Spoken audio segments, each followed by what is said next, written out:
Welcome, residents of South Park and beyond, to a journey through the shadowed corners of one of animation's most controversial landscapes. Tonight, we explore the darkest episodes that have emerged from the mountain town of Colorado. Stories that push boundaries and challenge comfort zones in ways that few animated series dare to attempt. This is not merely an examination of shock value or controversy for its own sake, but a deep exploration of how South Park uses its most disturbing moments to reflect the uncomfortable truths of human nature and society itself. Close your eyes, let the mountain air fill your lungs, and prepare to drift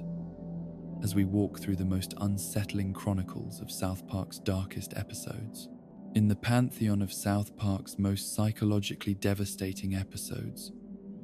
few moments pierce the veil of animated comedy to reveal such raw, authentic trauma as the events depicted in Butters' very own episode, a story that transforms the show's most innocent character into the unwitting center of a family crisis so profound that it challenges every assumption viewers might hold about the safety and security that childhood should provide. This episode represents a watershed moment in the series' evolution, marking the point where South Park demonstrated its willingness to explore genuine psychological horror, not through supernatural elements or comedic exaggeration, but through the terrifyingly realistic portrayal of how quickly a child's world can collapse when the adults responsible for protection become sources of mortal danger instead. The architectural foundation of this episode's disturbing power lies in its methodical deconstruction of the nuclear family ideal, beginning with what appears to be a harmless domestic scenario where Butters' parents prepare to celebrate their wedding anniversary through the traditional exchange of gifts that symbolizes marital devotion and romantic connection. The surface normalcy of this setup creates psychological safety for viewers who expect the typical South Park formula of absurd situations escalating into comedic chaos. Yet the episode's true genius emerges through its commitment to exploring how real families fracture under the weight of secrets, denial, and psychological pressure that builds beyond any individual's capacity to manage constructively. Linda Stotch's assignment of Butters to spy on his father represents the first crack in the family's foundation, a moment that appears innocent enough on the surface, but reveals the fundamental breakdown of trust between spouses that occurs when relationships become competitive rather than collaborative endeavors. Her instruction to Butters to discover what gift his father is purchasing so that she can purchase something of equal or greater value demonstrates how materialism and social competition can corrupt even the most intimate relationships, transforming expressions of love into weapons in ongoing psychological warfare between partners who have lost sight of their shared interests and mutual well-being. The psychological realism of Linda's motivations becomes apparent through her desperate need to maintain appearances and social status within her community, a drive that reflects broader cultural pressures on women to demonstrate their worth through their husband's devotion and their family's apparent success. Her fixation on outdoing Steven's gift reveals deep insecurity about her value as a wife and person, suggesting years of accumulated doubt and competitive anxiety that has poisoned her ability to experience genuine joy or satisfaction in her marriage. This competitive mindset sets the stage for the devastating revelation that will shatter her worldview and trigger the psychological breakdown that nearly destroys both her and her innocent son. Butters' assignment as family spy places him in an impossible position that reflects the broader pattern of parentification that occurs in dysfunctional families, where children become responsible for managing adult emotional needs and maintaining family stability through roles they are developmentally unprepared to handle. His eager compliance with his mother's request demonstrates his natural desire to please and help, Yet it also reveals how children in unstable families learn to assume responsibility for their parents' emotional well-being, rather than receiving the protection and care that healthy development requires. This dynamic foreshadows the much more extreme parentification that will occur later in the episode when Butters becomes responsible for his own survival in circumstances that no child should ever face. The discovery that transforms Linda's competitive anxiety into homicidal rage occurs when Butters reports that his father appears to be engaged in homosexual activity with other men, information that challenges every assumption Linda has held about her marriage, her husband's sexuality, and her own desirability as a romantic partner. The episode's portrayal of her reaction reflects authentic psychological patterns observed in individuals who experience sudden, complete disruption of their foundational beliefs about reality, creating cognitive dissonance so severe that rational thinking becomes impossible and desperate. Destructive actions seem like reasonable responses to incomprehensible circumstances. The speed with which Linda's mental state deteriorates from competitive anxiety to suicidal desperation demonstrates how quickly psychological equilibrium can collapse when individuals lack adequate coping mechanisms for processing overwhelming information about their most important relationships. Her inability to discuss the situation with Stephen or seek support from friends or professionals reflects the isolation that many people experience when confronting shocking revelations about their spouse's sexuality, particularly within communities or belief systems that stigmatize homosexuality and create shame around marital difficulties that prevent individuals from seeking the help they desperately need. Linda's decision to attempt murder-suicide represents the most disturbing element of the episode, as it portrays with unflinching accuracy how parental mental health crises can transform loving caregivers into mortal threats to the children they are supposed to protect. The scene where Linda prepares to drive herself and Butters into the river operates on multiple levels of horror, combining the immediate physical danger to Butters with the psychological trauma of witnessing his mother's complete mental breakdown while being unable to understand or respond effectively to the crisis unfolding around him. The dialogue between Linda and Butters during their final car ride reveals the complex psychological dynamics that occur when mentally ill parents involve their children in suicide attempts. As Linda simultaneously expresses genuine love for Butters while preparing to kill him in what she perceives as an act of mercy that will spare him from the pain and disappointment that she believes life inevitably contains. Her reassurances that she loves him and that her actions are motivated by care rather than cruelty reflect the distorted thinking that occurs during severe mental health episodes, where individuals become convinced that destructive actions serve protective purposes and that death represents a preferable alternative to continued existence.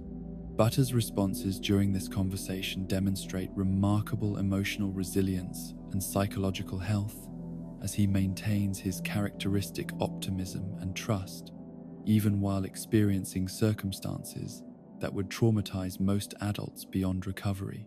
His inability to comprehend the gravity of his situation serves as protection against immediate psychological damage, while also highlighting the profound innocence that makes his victimization so disturbing.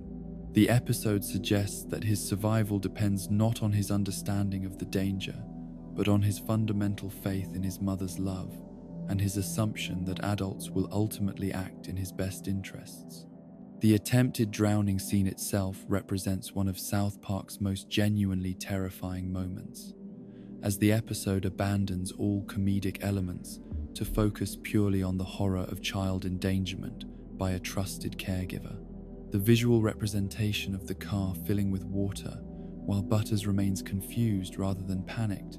creates visceral tension that forces viewers to confront the reality that parental love does not automatically protect children from parental mental illness, and that family relationships can become sources of mortal danger rather than safety and security. Butters' miraculous survival and subsequent journey home alone through unfamiliar territory demonstrates his remarkable resilience while highlighting the inadequacy of adult protection systems that should have prevented his endangerment in the first place. His ability to navigate complex geographical and social challenges while maintaining his positive attitude reflects extraordinary psychological strength that enables him to transform potentially traumatic experiences into adventures rather than sources of lasting damage. This resilience becomes a defining characteristic that allows Butters to survive numerous subsequent traumas throughout the series while retaining his essential goodness and optimism. The episode's exploration of how Stephen and Linda respond to Butters' disappearance reveals additional layers of family dysfunction and moral failure, as they choose to lie to authorities rather than accepting responsibility for their actions and seeking appropriate help for their family crisis. Their decision to claim that Butters was kidnapped by a fictional Puerto Rican man demonstrates how racism becomes a convenient tool for deflecting responsibility when individuals cannot face the consequences of their own behavior, while also reflecting real-world patterns where missing children cases involving family dysfunction are often complicated by parental deception and misdirection. The racial profiling embedded in their false kidnapping report highlights how family violence and parental incompetence often intersect with broader social prejudices that allow privileged families to escape consequences for their failures, while directing suspicion and punishment toward marginalized communities who have no connection to the actual crimes or negligence being concealed. This aspect of the episode serves as commentary on how systemic racism operates not just through intentional discrimination, but through the countless small acts of bias and scapegoating that occur when individuals seek to protect themselves from accountability by directing blame toward those with less social power and credibility. The psychological impact of discovering that his parents lied about the circumstances of his disappearance would be devastating for any child. Yet Butters' response demonstrates his continued loyalty and forgiveness toward caregivers who have fundamentally failed in their most basic responsibilities. His willingness to maintain family relationships despite being nearly killed by maternal mental illness reflects both his extraordinary capacity for love and the complex psychological bonds that connect children to their parents, even in cases of severe abuse or neglect. The episode's resolution, which sees the family reunited at Bennigan's restaurant as if their crisis were merely a minor inconvenience rather than a near-fatal breakdown of parental responsibility, reflects how families often attempt to return to normal patterns without addressing underlying problems that created their initial crisis. The cheerful restaurant setting provides ironic contrast to the horror that preceded it, suggesting that surface normalcy can be restored,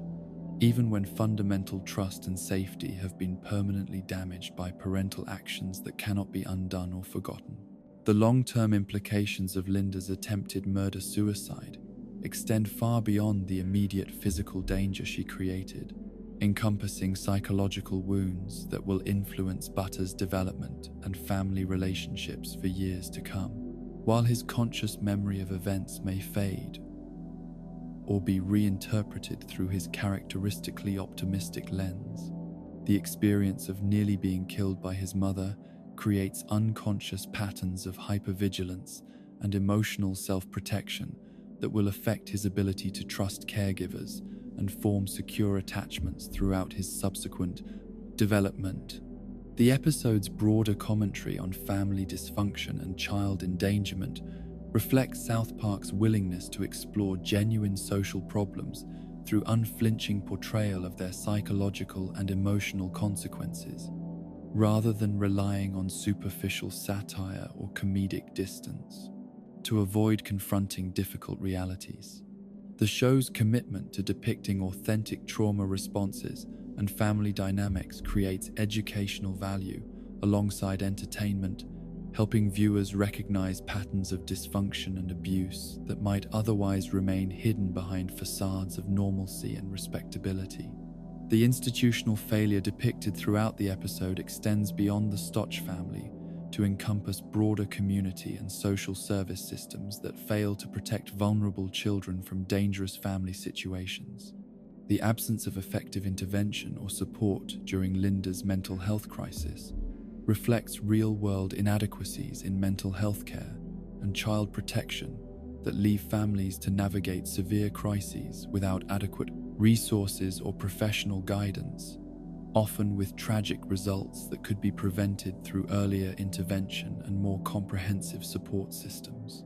Butter's very own episode serves as a foundational text for understanding how South Park approaches the intersection of comedy and genuine trauma,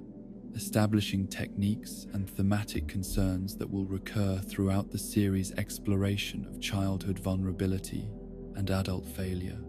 The episode's influence extends beyond its immediate narrative impact to shape viewer expectations about the show's willingness to venture into psychologically dangerous territory where genuine harm and lasting damage become possible outcomes rather than temporary inconveniences resolved through supernatural reset or comedic reversal. In the quiet aftermath of this devastating family crisis, as Butters sits in Bennigan's sharing dessert with parents who nearly killed him while pretending that nothing extraordinary has occurred, we encounter the profound resilience that enables some individuals to survive the worst possible betrayals while maintaining their capacity for love and trust. The episode's final image of forced family normalcy serves not as resolution, but as haunting reminder that beneath the surface of countless apparently functional families lie secrets, traumas, and failures of protection that shape children's lives in ways that may never be fully acknowledged or addressed. Yet somehow, remarkably, some children find ways to survive and even thrive, despite carrying burdens that should never have been placed upon their small shoulders. In the complex landscape of South Park's most controversial episodes, perhaps no single story demonstrates the show's sophisticated approach to addressing genuine societal dangers more effectively than Cartman Joins NAMBLA, an episode that navigates the treacherous waters of child predation with remarkable precision, transforming what could have been exploitative shock content into educational commentary that serves both entertainment and protective functions for its audience. This episode represents one of South Park's most delicate balancing acts, as it employs Eric Cartman's characteristic naivety and manipulative tendencies to create a narrative framework that exposes predatory behavior patterns, while consistently positioning such behavior as criminal activity deserving swift punishment rather than understanding or sympathy. The foundational premise of the episode emerges from Cartman's perpetual dissatisfaction with his peer relationships and his grandiose belief that he deserves companions who appreciate his self-perceived intellectual sophistication and mature worldview. His decision to seek older friends reflects psychological patterns common among children who feel misunderstood by their age-matched peers. Yet the episode carefully distinguishes between normal childhood desires for recognition and the dangerous vulnerability that such desires can create when encountered by individuals with predatory intentions. Cartman's motivations remain entirely innocent despite his characteristically selfish and manipulative personality, establishing crucial narrative distance between his search for friendship and any suggestion that he might be complicit in or deserving of the dangers he will encounter. The episode's genius lies in its decision to create parallel narratives around two organizations sharing the acronym NAMBLA, with Cartman's intended destination being the North American Marlon Brando Lookalikes Association, while his actual destination becomes the North American Man-Boy Love Association. This structural choice serves multiple narrative functions, providing comic relief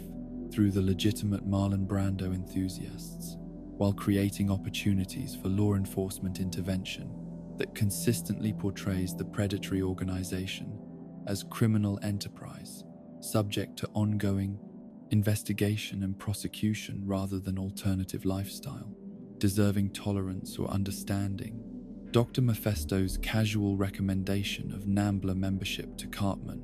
reflects one of the episode's most disturbing elements, as it demonstrates how predatory networks can infiltrate seemingly respectable institutions and professional relationships. The ease with which Mephisto suggests that Cartman join the organization, coupled with his apparent personal membership, reveals how normalized such associations can become within certain social circles, while highlighting the responsibility that adults bear for protecting children from dangerous influences rather than facilitating their exposure to predatory environments. The portrayal of NAMBLA members themselves reflects careful attention to realistic predatory behavior patterns, as the organization's representatives demonstrate classic grooming techniques including excessive friendliness, immediate acceptance and validation, and attempts to normalize inappropriate relationships through ideological frameworks that reframe exploitation as mutual benefit or educational experience. The episode's commitment to depicting these individuals as calculating criminals rather than misunderstood minorities serves important educational functions by helping viewers recognize manipulation tactics while avoiding any suggestion that predatory behavior might be acceptable under certain circumstances or from certain perspectives. Cartman's interaction with NAMBLA leadership demonstrates how predators exploit children's natural desires for recognition and belonging, offering immediate acceptance and elevated status within their organization, while gradually introducing concepts and expectations that blur boundaries between appropriate and inappropriate relationships. The episode shows how such organizations present themselves as exclusive clubs, offering special opportunities and recognition that children cannot access through normal social channels, creating artificial scarcity that makes membership seem valuable and desirable rather than dangerous. The decision to make Cartman the poster boy for NAMBLA's recruitment efforts reflects predatory organizations' strategic use of innocent-appearing children to legitimize their activities and attract new members, as Cartman's obvious youth and apparent happiness serve as evidence that the organization provides positive experiences for children rather than exploitation or harm. This marketing strategy demonstrates how predatory groups manipulate public perception through careful presentation of selected cases while concealing the broader patterns of abuse and manipulation that characterize their actual operations. The episode's educational value becomes apparent through its systematic demonstration of warning signs that might indicate predatory targeting, as viewers witness the progression from initial contact through attempted isolation and boundary erosion that characterizes real-world grooming processes. The NAMBLA members' immediate interest in Cartman's friends, their eagerness to meet additional children, and their attempts to separate potential victims from protective adults all represent recognizable danger signals that the episode presents clearly, without requiring explicit educational commentary that might compromise its entertainment value. Stan, Kyle, and Kenny's horrified reaction upon discovering NAMBLA's true nature provides crucial moral anchoring that prevents viewers from becoming confused about appropriate responses to predatory behavior. Their immediate recognition that the situation is dangerous and their swift action to escape and seek help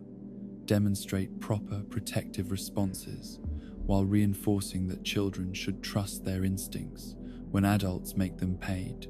uncomfortable, even when those adults present themselves as friendly and welcoming. The law enforcement response depicted throughout the episode serves multiple narrative and educational functions, as the FBI's consistent surveillance and intervention activities demonstrate that predatory organizations operate under constant scrutiny from authorities who understand the criminal nature of their activities and work actively to prevent harm to potential victims. The repeated arrests that occur whenever NAMBLA members attempt to meet with children reinforce the message that such behavior is not tolerated by society and will result in serious legal consequences for perpetrators.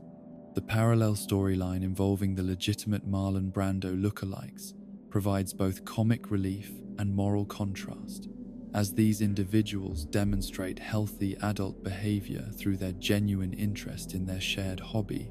rather than inappropriate focus on children. Their eventual cooperation with law enforcement to help apprehend the predatory organization members reinforces positive community responses to child protection, while demonstrating how legitimate organizations can distinguish themselves from criminal enterprises that might attempt to use similar names or structures for cover. The episode's handling of Kenny's father's involvement with NAMBLA adds complexity to the narrative, while exploring how predatory organizations can infiltrate families and communities through individuals who may not initially recognize the criminal nature of the groups they encounter. Stuart McCormick's participation reflects broader patterns of how economic desperation, social isolation, and personal dysfunction can make adults vulnerable to recruitment by criminal organizations that exploit their weaknesses, while drawing them into activities that endanger children, including their own family members. The resolution of Kenny's father's involvement, through arrest and legal consequences, reinforces the episode's consistent message that participation in predatory activities results in punishment, regardless of personal circumstances or motivations that might have led to initial involvement. The episode avoids creating sympathy for adults who endanger children, while acknowledging that such situations create additional trauma for families who must deal with both the legal consequences of criminal behavior and the emotional impact of discovering that trusted family members pose dangers to child safety. Cartman's ultimate confrontation with the reality of NAMBLA's intentions provides the episode's climactic educational moment, as his horrified recognition of what the organization actually represents demonstrates appropriate child responses to discovering adult deception and manipulation. His immediate rejection of the group's ideology and his cooperation with law enforcement efforts reflect healthy protective instincts, while showing viewers that children are not responsible for adult predatory behavior and should not feel guilty about seeking help when they encounter dangerous situations. The episode's treatment of the broader community response to NAMBLA's presence reveals important truths about how predatory organizations operate within larger social contexts, as the group's ability to function depends partly on community ignorance or denial about their activities. The eventual community mobilization against the organization demonstrates how collective awareness and action can protect children more effectively than individual responses alone, while highlighting the importance of adult vigilance and communication in maintaining child safety. The legal and institutional responses depicted throughout the episode reflect realistic law enforcement approaches to predatory organizations, including surveillance, infiltration, coordination between agencies, and systematic efforts to identify and prosecute individuals involved in criminal activities. The episode's portrayal of these professional responses provides reassurance that official systems exist to protect children, while encouraging viewers to report suspicious activities to appropriate authorities rather than attempting to handle dangerous situations independently.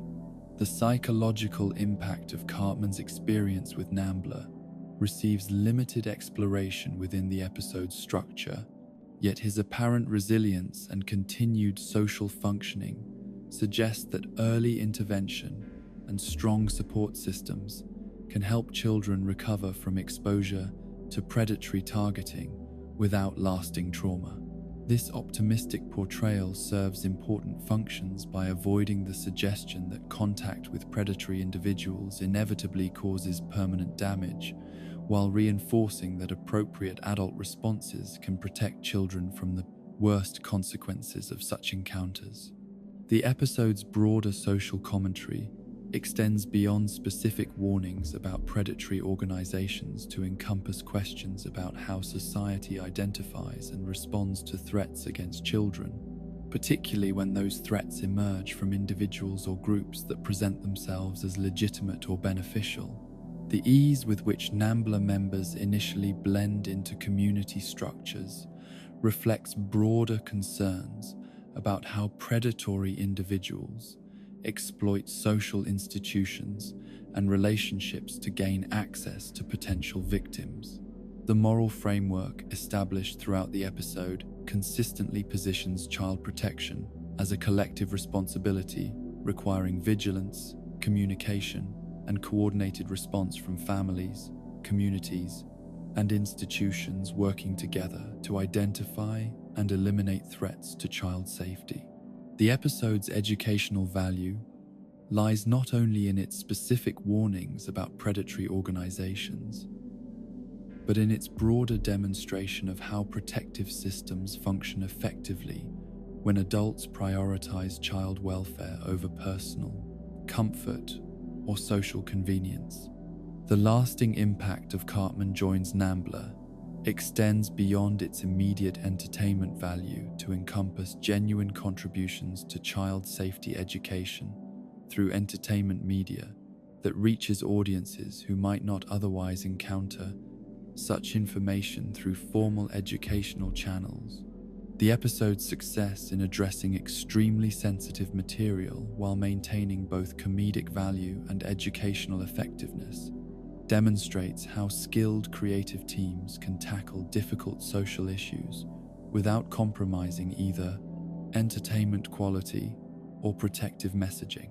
In the contemplative silence that follows this examination of predatory targeting and community protection, we find ourselves confronting uncomfortable truths about the ongoing presence of individuals and organizations that threaten child safety within seemingly normal social environments, while also discovering hope in the evidence that appropriate education, vigilance, and response can effectively protect vulnerable individuals from those who would exploit their innocence for criminal purposes. The episode stands as testament to the power of entertainment media to serve protective functions while creating opportunities for important conversations about safety, recognition of danger signals, and the collective responsibility we all share for maintaining environments where children can grow and develop without fear of exploitation or harm. In the brutal mathematics of cinematic storytelling, few formulas prove as reliable as the inspirational sports narrative, where underdogs overcome impossible odds through determination, teamwork, and the transformative power of believing in oneself and others. These stories provide comfort through their predictable arc of struggle leading to triumph. Their message that effort and heart can overcome natural limitations, and their implicit promise that the universe rewards those who refuse to surrender in the face of adversity. Stanley's Cup represents South Park's most savage deconstruction of this beloved narrative framework, transforming every element that audiences expect to provide hope and emotional satisfaction into instruments of psychological devastation that leave viewers confronting the uncomfortable reality that sometimes effort is meaningless, heart is insufficient, and the universe remains indifferent to human suffering, regardless of how desperately individuals might need rescue or redemption. The episode's foundational cruelty emerges from its decision to make a dying child's survival contingent upon Stan's success as a hockey coach, creating impossible stakes that transform what should be a simple recreational activity into a literal life or death scenario, where failure means watching an innocent person die from circumstances beyond anyone's control. This premise weaponizes the audience's natural sympathy for sick children, while exploiting the inspirational sports genre's tendency to suggest that athletic victory can somehow transcend the limitations of physical reality and create miraculous outcomes that defy medical science and natural law. Nelson's character represents the episode's most sophisticated manipulation of viewer emotions, as his youth, illness, and genuine sweetness create immediate protective instincts that make his welfare the paramount concern for both Stan and the audience throughout the episode's development. His request that Stan promise to win the game for him reflects the heartbreaking faith that dying children often place in adults' ability to somehow alter circumstances that remain beyond human control, while Stan's reluctant agreement to make such a promise demonstrates how adults become trapped by their desire to provide comfort even when they lack the power to deliver on their commitments.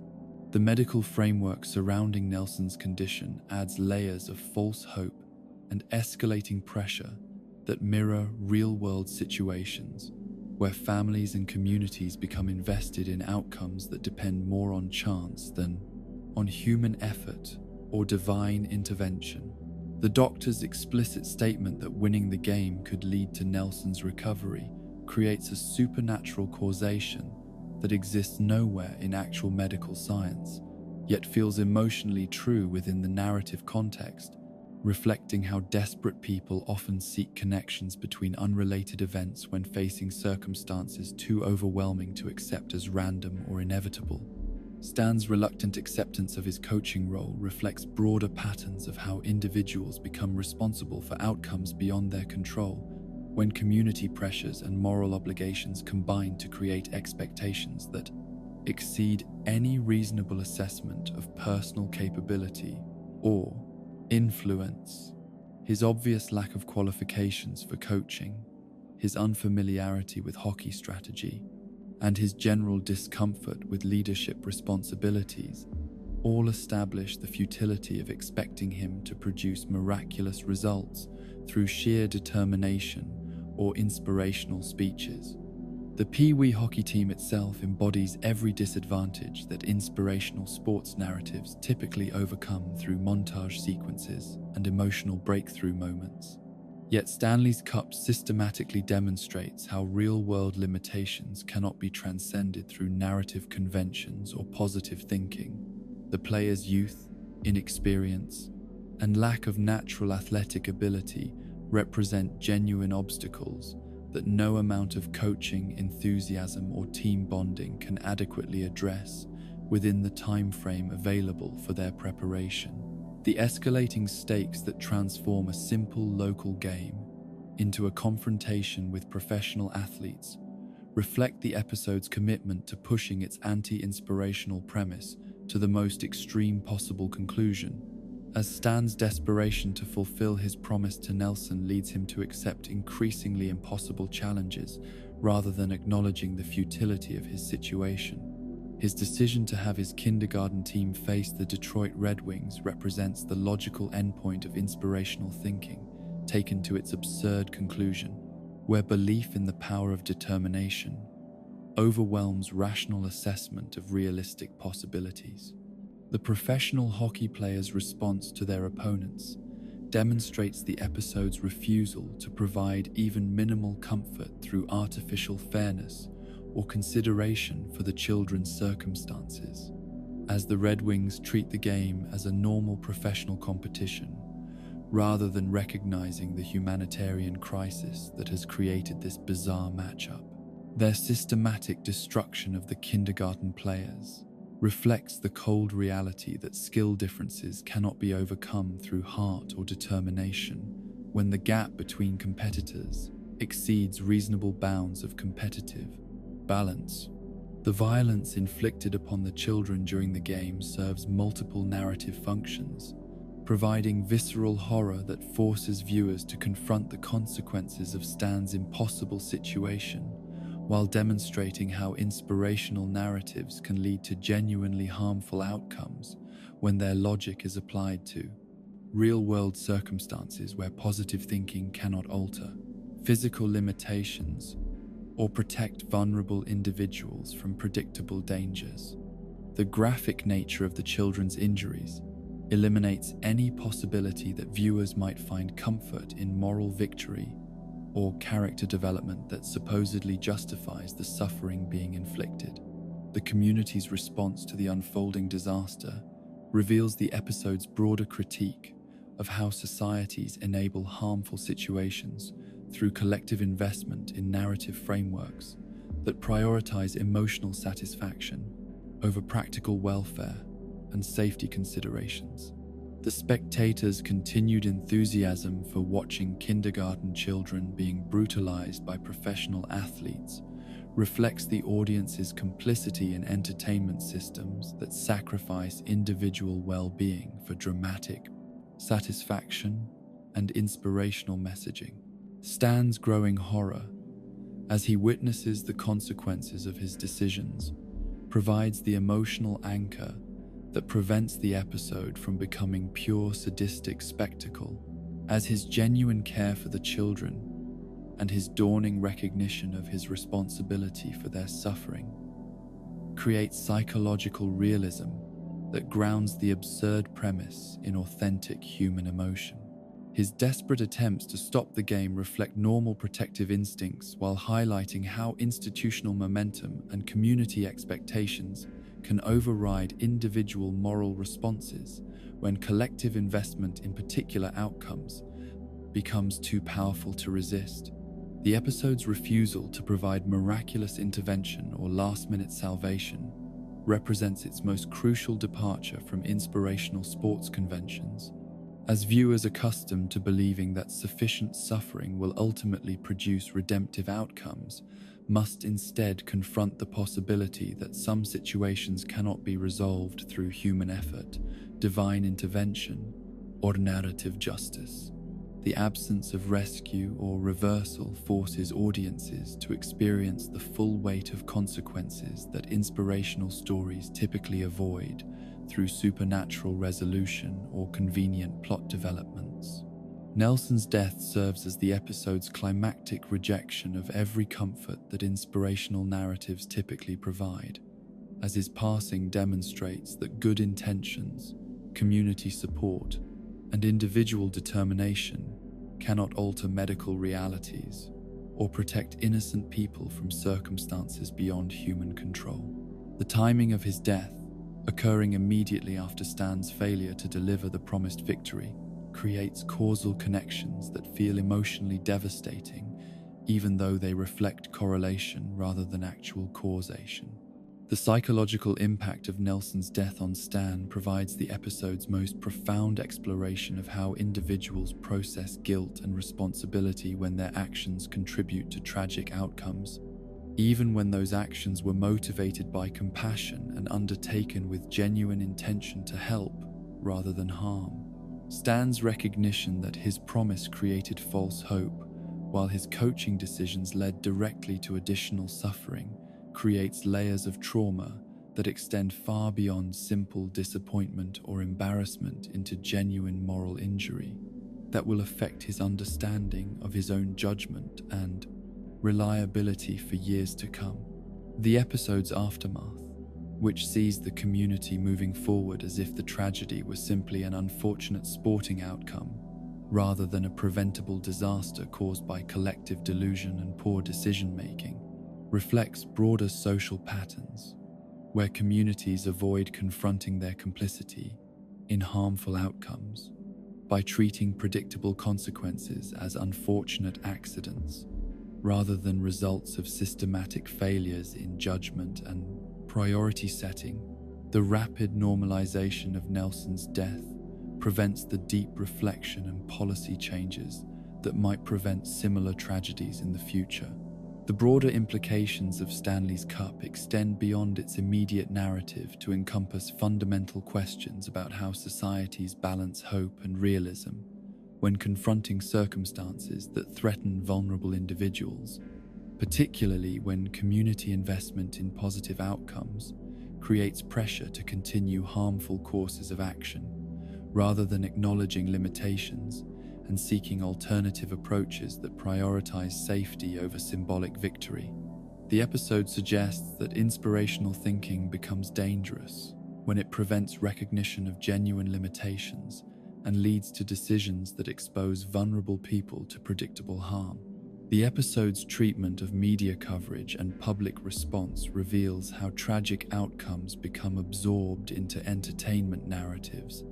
that focus on dramatic impact rather than systematic analysis of how such situations develop might be prevented through better decision-making and institutional safeguards. The transformation of Nelson's death into a sports story, rather than a public health failure, reflects broader patterns of how societies avoid uncomfortable truths by reframing preventable tragedies as inevitable misfortunes. The psychological aftermath experienced by the surviving team members receives minimal exploration within the episode's structure, yet the implications of their trauma extend far beyond immediate physical injuries to encompass lasting psychological damage from witnessing violence, experiencing failure under impossible circumstances, and discovering that adults' promises of protection and care cannot always be fulfilled, even when those adults act with genuine good intentions and maximum effort. The coaching profession's broader implications emerge through Stan's experience as the episode demonstrates how individuals can become responsible for outcomes that exceed their qualifications and capabilities when community, expectations, and emergency circumstances combine to create situations where refusing responsibility seems morally impossible, even when accepting it virtually guarantees failure and potential harm to those being served. The episode's most devastating insight concerns how inspirational narratives can become tools of emotional manipulation that prevent realistic assessment of dangerous situations, while creating obligations that individuals cannot fulfill without risking harm to themselves and others. The gap between narrative expectation and practical possibility creates psychological traps where people become committed to courses of action that they recognize as futile, yet cannot abandon without seeming to betray values and commitments that define their moral identity. In the haunting silence that follows this systematic destruction of hope and heroic possibility, we encounter the uncomfortable recognition that sometimes the most compassionate response to impossible circumstances involves acknowledging limitations rather than making promises that cannot be kept, accepting tragic outcomes rather than creating additional suffering through futile efforts to alter unchangeable realities, and choosing honest assessment over comforting delusion, even when such honesty provides no emotional relief or inspirational satisfaction for those who desperately need reasons to maintain faith in human agency and cosmic justice. In the vast catalogue of South Park's exploration of mortality and loss, no episode demonstrates the show's capacity for genuine emotional devastation more powerfully than Kenny Dies, a story that strips away the supernatural safety net of Kenny's typical resurrections to confront viewers with the raw, unmediated reality of terminal illness in childhood and the complex ways that individuals respond to witnessing the slow dissolution of someone they love. This episode represents a watershed moment in the series' development,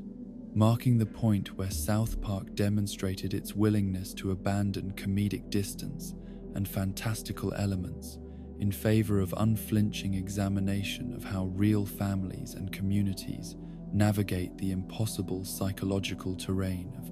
watching a child die from circumstances that no amount of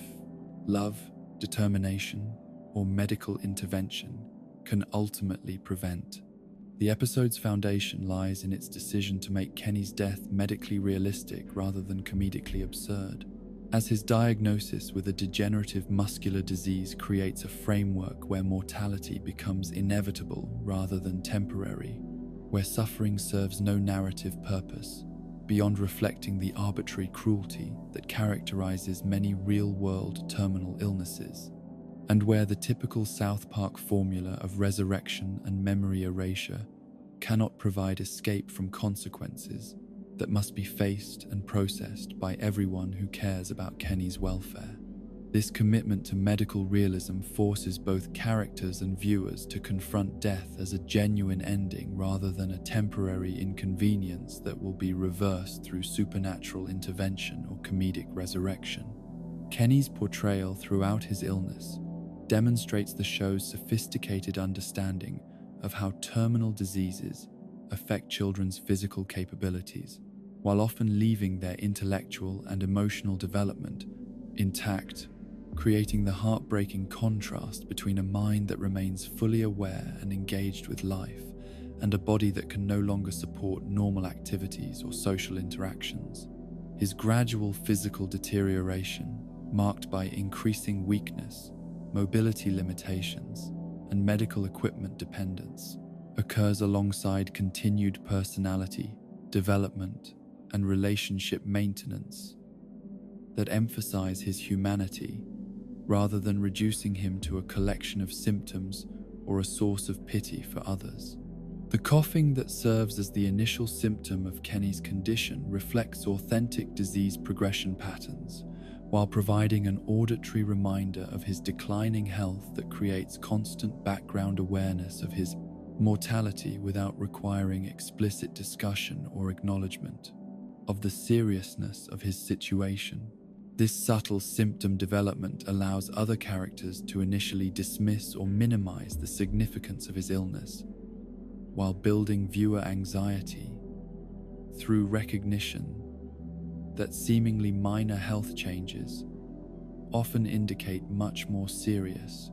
underlying conditions. The medical establishment's response to Kenny's diagnosis reveals the episode's commitment to portraying healthcare providers as competent professionals, dealing with genuinely difficult circumstances rather than incompetent figures whose failures create dramatic conflict or opportunities for miraculous intervention. The doctor's straightforward explanation of Kenny's condition, their honest assessment of treatment limitations, and their focus on comfort care rather than false hope reflect realistic medical practice when dealing with terminal pediatric illness, avoiding both unrealistic optimism and unnecessarily harsh pessimism in favor of compassionate professionalism. Stan's response to Kenny's illness represents one of the episode's most psychologically sophisticated explorations of how individuals cope with impending loss, as his inability to visit Kenny in the hospital reflects genuine psychological self-protection rather than callousness or lack of caring. His avoidance behavior demonstrates normal human responses to overwhelming emotional situations, particularly when individuals recognize that they lack the emotional resources or coping skills necessary to provide adequate support, while managing their own grief and fear about losing someone important to their identity and daily experience. The psychological complexity of Stan's avoidance extends beyond simple fear of death to encompass deeper concerns about how witnessing Kenny's deterioration might affect his own ability to maintain hope and emotional stability in other areas of his life. His recognition that seeing Kenny in advanced stages of illness might create lasting traumatic memories that overshadow positive recollections of their friendship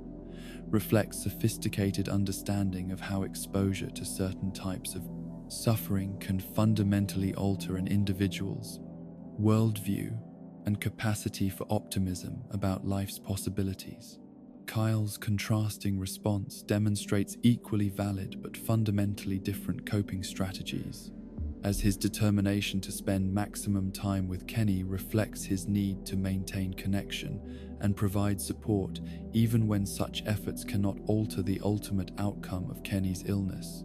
His commitment to being present during Kenny's final weeks demonstrates how some individuals process impending loss through increased engagement and caregiving activity that serves both practical and psychological functions by providing concrete ways to express love while maintaining hope that human connection can somehow transcend physical limitations. The tension between Stan's avoidance and Kyle's engagement creates authentic family dynamics that reflect how different personality types and coping styles can create conflict even when all parties share genuine concern for the Pardas, dying person's welfare and their own emotional needs.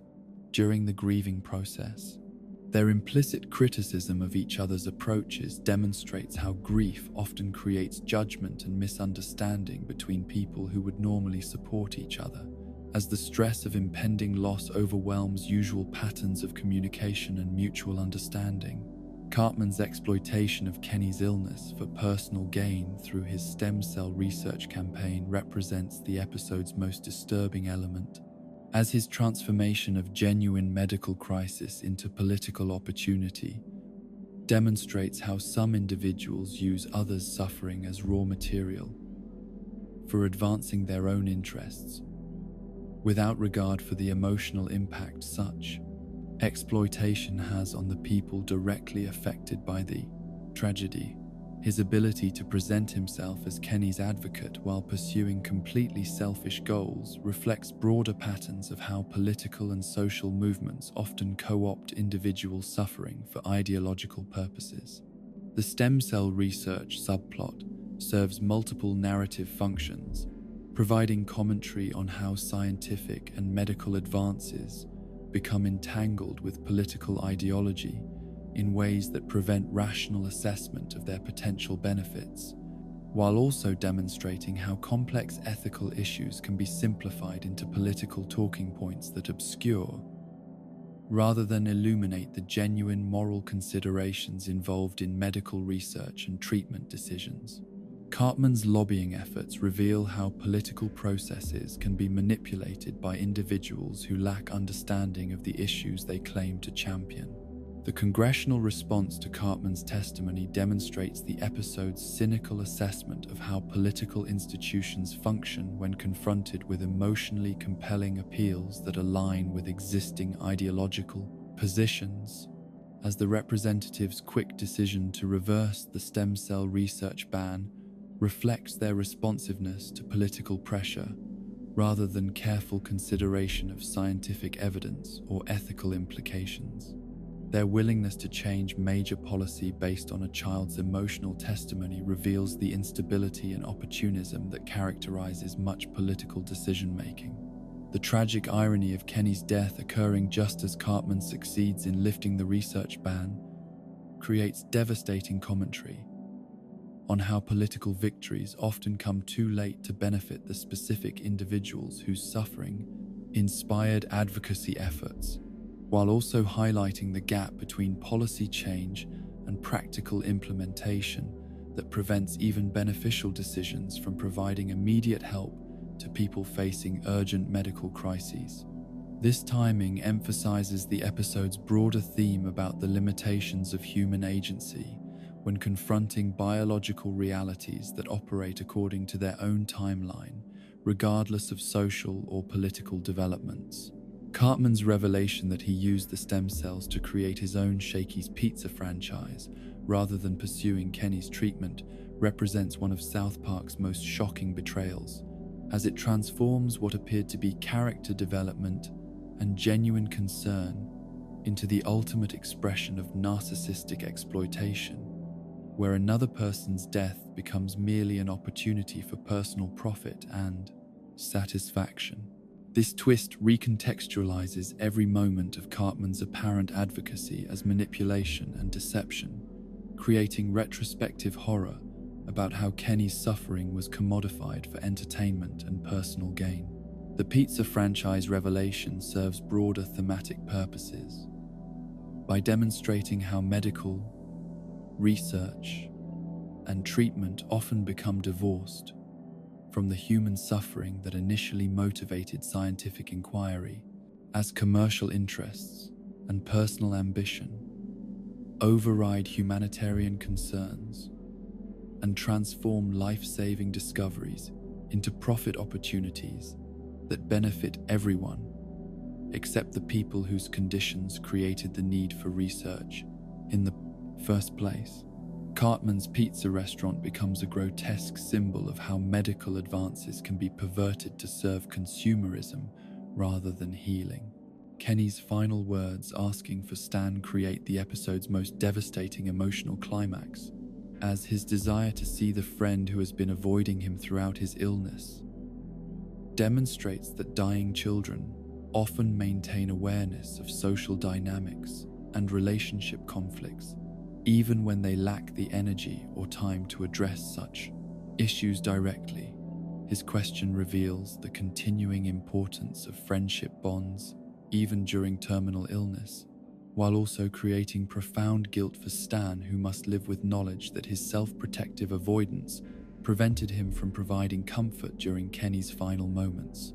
The guilt that Stan experiences upon learning about Kenny's final words reflects authentic grief responses, where survivors struggle with regret about missed opportunities for connection and support, particularly when their own psychological limitations prevented them from acting in ways that aligned with their values and caring feelings. Stan's recognition that his avoidance served his own emotional needs while failing Kenny during his greatest time of need creates lasting trauma that extends beyond simple sadness about death to encompass complex self-recrimination and moral injury. The hospital environment depicted throughout Kenny's illness serves important narrative functions by providing clinical context that emphasizes medical realism, while creating institutional barriers that separate dying patients from normal social interactions and family dynamics. The sterile equipment, medical monitoring devices, and professional caregiving protocols all contribute to an atmosphere where death becomes medicalized rather than personal, reflecting broader cultural patterns that remove dying from community and family contexts. The absence of Kenny's parents from much of his hospital experience reflects the episode's broader commentary about how family dysfunction and economic limitations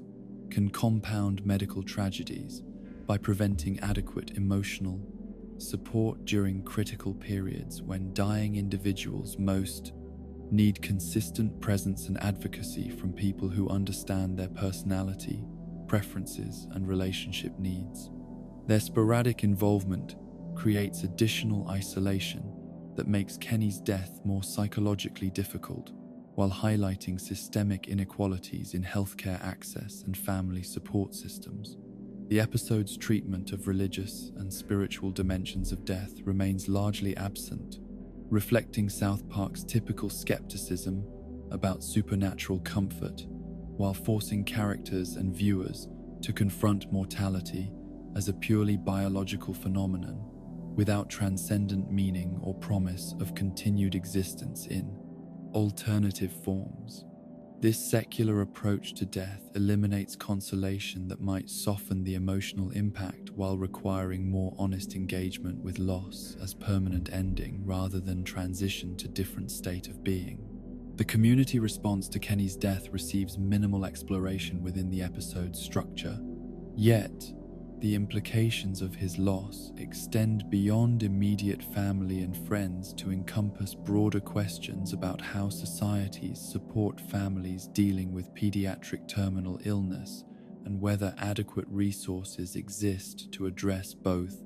medical and psychosocial needs of dying children and their caregivers. The episode suggests through omission that such support systems remain inadequate for addressing the full scope of needs created by childhood terminal illness. The long-term psychological impact of witnessing Kenny's death on Stan and Kyle will likely influence their future relationships, life philosophy, and coping strategies when confronting other losses and disappointments throughout their development. Their experience of watching a peer die from circumstances beyond anyone's control creates foundational trauma that shapes understanding of mortality, human vulnerability, and the limitations of love and determination to protect people from biological realities. In the profound silence that follows Kenny's death, as his friends struggle to process loss that cannot be undone through supernatural intervention or comedic reversal, we encounter the uncomfortable recognition that some experiences cannot be transformed into learning opportunities or sources of personal growth. that some suffering serves no redemptive purpose, beyond reflecting the arbitrary cruelty that characterizes biological existence, and that sometimes the most honest response to tragedy involves acknowledging that death creates permanent absence that no amount of memory, love, or meaning-making can adequately address or overcome. In the pantheon of South Park's most psychologically disturbing episodes, few stories demonstrate the intersection of sexual violence, institutional abuse, and systematic oppression with the unflinching brutality of Cartman Sucks, an episode that transforms what begins as juvenile pranking into a harrowing examination of how society's prejudices against LGBTQ+ individuals create institutional frameworks designed to destroy the psychological well-being of vulnerable children through methods that mirror historical programs of systematic dehumanization and persecution. This episode represents one of South Park's most sophisticated explorations of how homophobia operates not merely through individual prejudice, but through organized institutional systems that present themselves as therapeutic or corrective while functioning as engines of psychological torture, designed to break the spirits of young people whose only crime involves questioning their sexual identity or failing to conform to rigid heteronormative expectations. The episode's foundational horror emerges from Cartman's sexual assault of Butters during a sleepover, an act that demonstrates how sexual violence can be perpetrated by children against other children while being dismissed or minimized by adults who lack understanding of how such incidents affect victims or how they reflect broader patterns of power, control,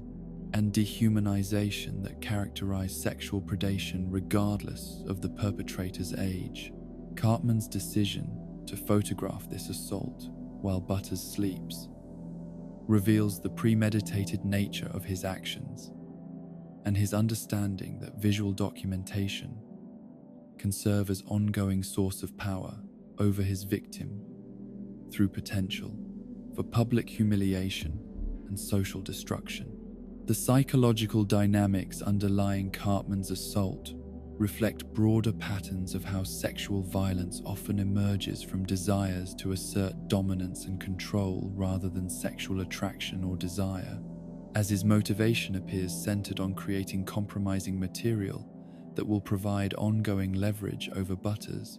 while also satisfying his need to demonstrate power over someone more vulnerable than himself. The assault serves multiple functions within Cartman's psychological framework, providing immediate gratification through violation of boundaries, while creating long-term advantages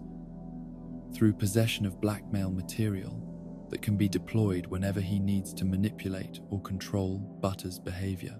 The episode's portrayal of how adults respond to Cartman's assault reveals systematic failures in child protection that occur when authority figures lack adequate training to recognize sexual violence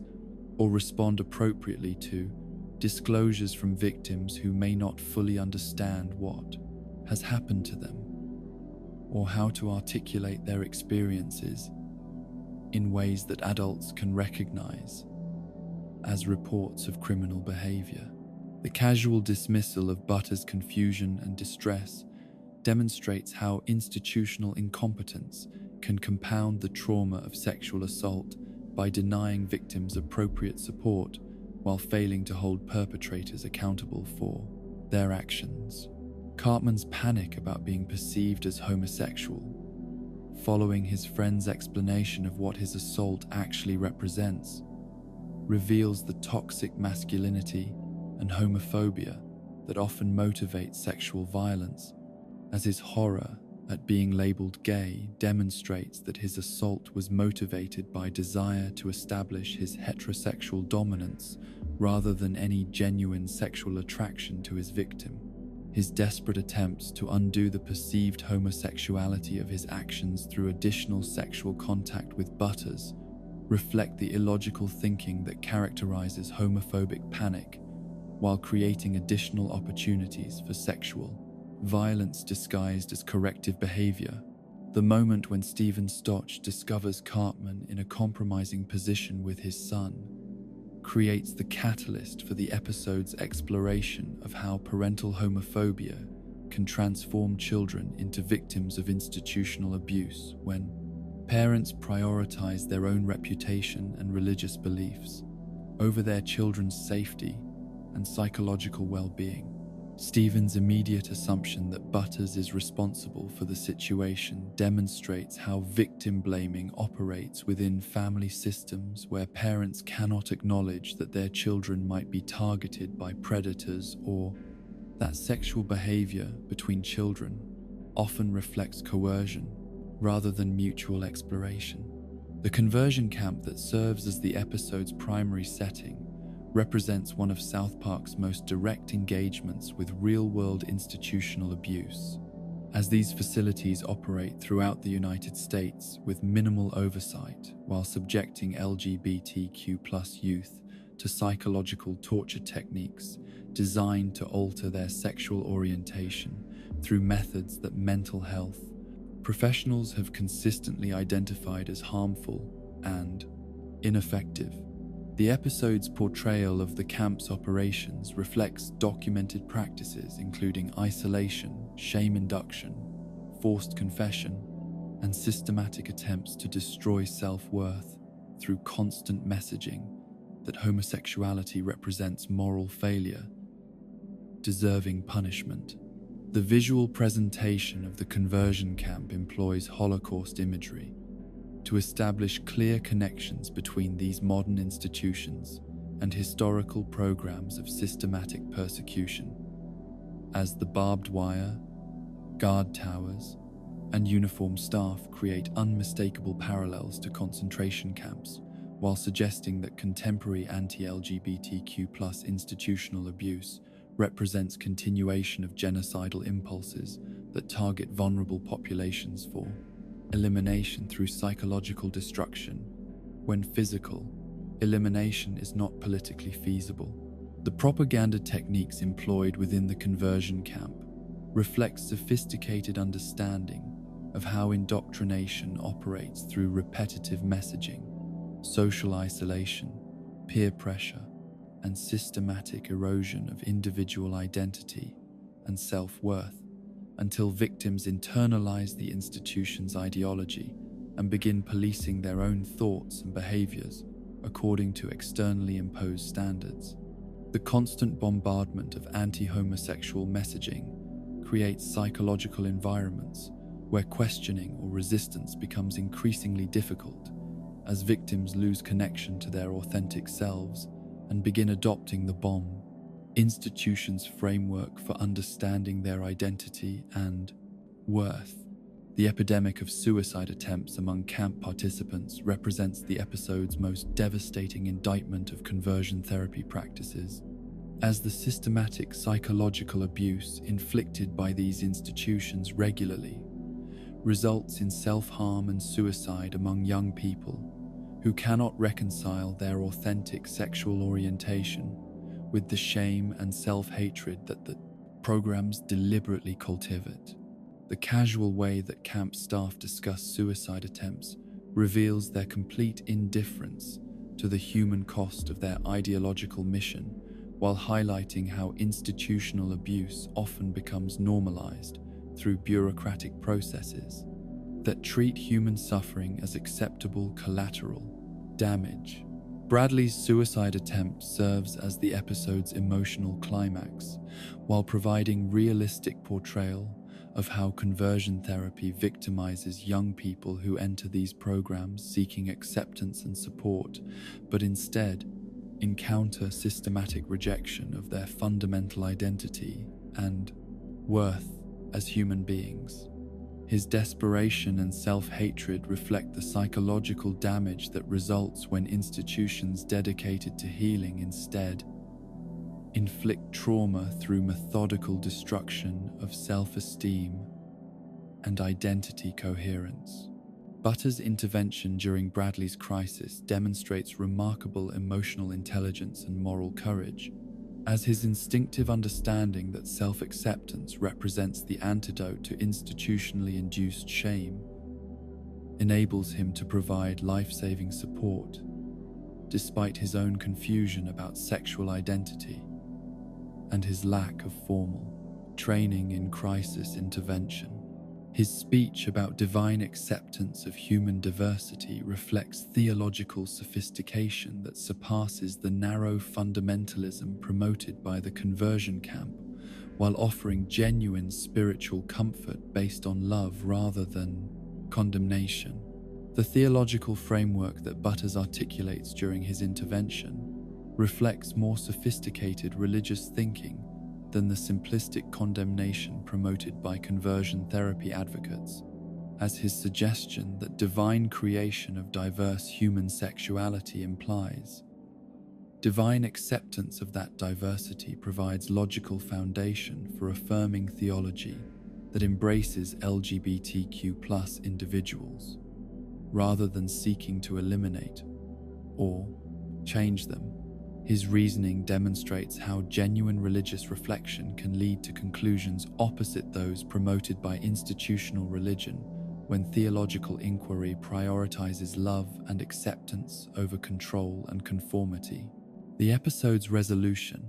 which sees the conversion camp exposed and closed while Butters' family begins acknowledging Stephen's own sexual complexity, provides hope that institutional abuse can be challenged and overcome when individuals find courage to resist systematic oppression and speak truth about their experiences. However, the episode also acknowledges that such victories remain incomplete as long as broader social attitudes continue supporting discrimination and prejudice against LGBTQ+ individuals. The psychological impact of conversion therapy on participants extends far beyond the immediate trauma of institutional abuse to encompass lasting damage to identity formation, relationship capacity, and spiritual development that may require years of therapeutic intervention to address adequately. The episode suggests through Bradley's recovery that healing remains possible, but requires supportive environments that affirm rather than condemn authentic sexual identity, while providing safety for individuals to rebuild self-worth that institutional abuse systematically destroyed. The family dynamics revealed through Stephen Stotch's own sexual confusion demonstrate how internalized homophobia often motivates parents to subject their children to conversion therapy as projection of their own shame and self-hatred onto vulnerable young people who become scapegoats for parental inability to accept their own sexual complexity. Stephen's hypocrisy in condemning Butters for behavior that mirrors his own reflects broader patterns where individuals use institutional power to punish others for characteristics they cannot accept in themselves. The episode's broader commentary on religious fundamentalism reveals how selective interpretation of religious texts can be used to justify systematic abuse while ignoring theological principles of love, acceptance, and divine grace that would logically lead to affirming rather than condemning approaches to human diversity. The conversion camp's religious framework represents perversion of spiritual principles rather than authentic religious practice, using sacred language to legitimize practices that contradict fundamental religious values about human dignity and worth. The legal and regulatory framework surrounding conversion therapy reflects broader institutional failures to protect vulnerable populations from abuse when such abuse occurs within religious or therapeutic contexts that provide legitimacy and cover for harmful practices. The episode's portrayal of institutional abuse operating with minimal oversight demonstrates how regulatory gaps enable systematic harm while making accountability difficult to achieve, even when abuse becomes publicly documented. The long-term social impact of conversion therapy extends beyond individual victims to encompass broader LGBTQ+ communities who must navigate environments where institutional abuse receives official sanction and social support, creating climates of fear and discrimination that affect mental health,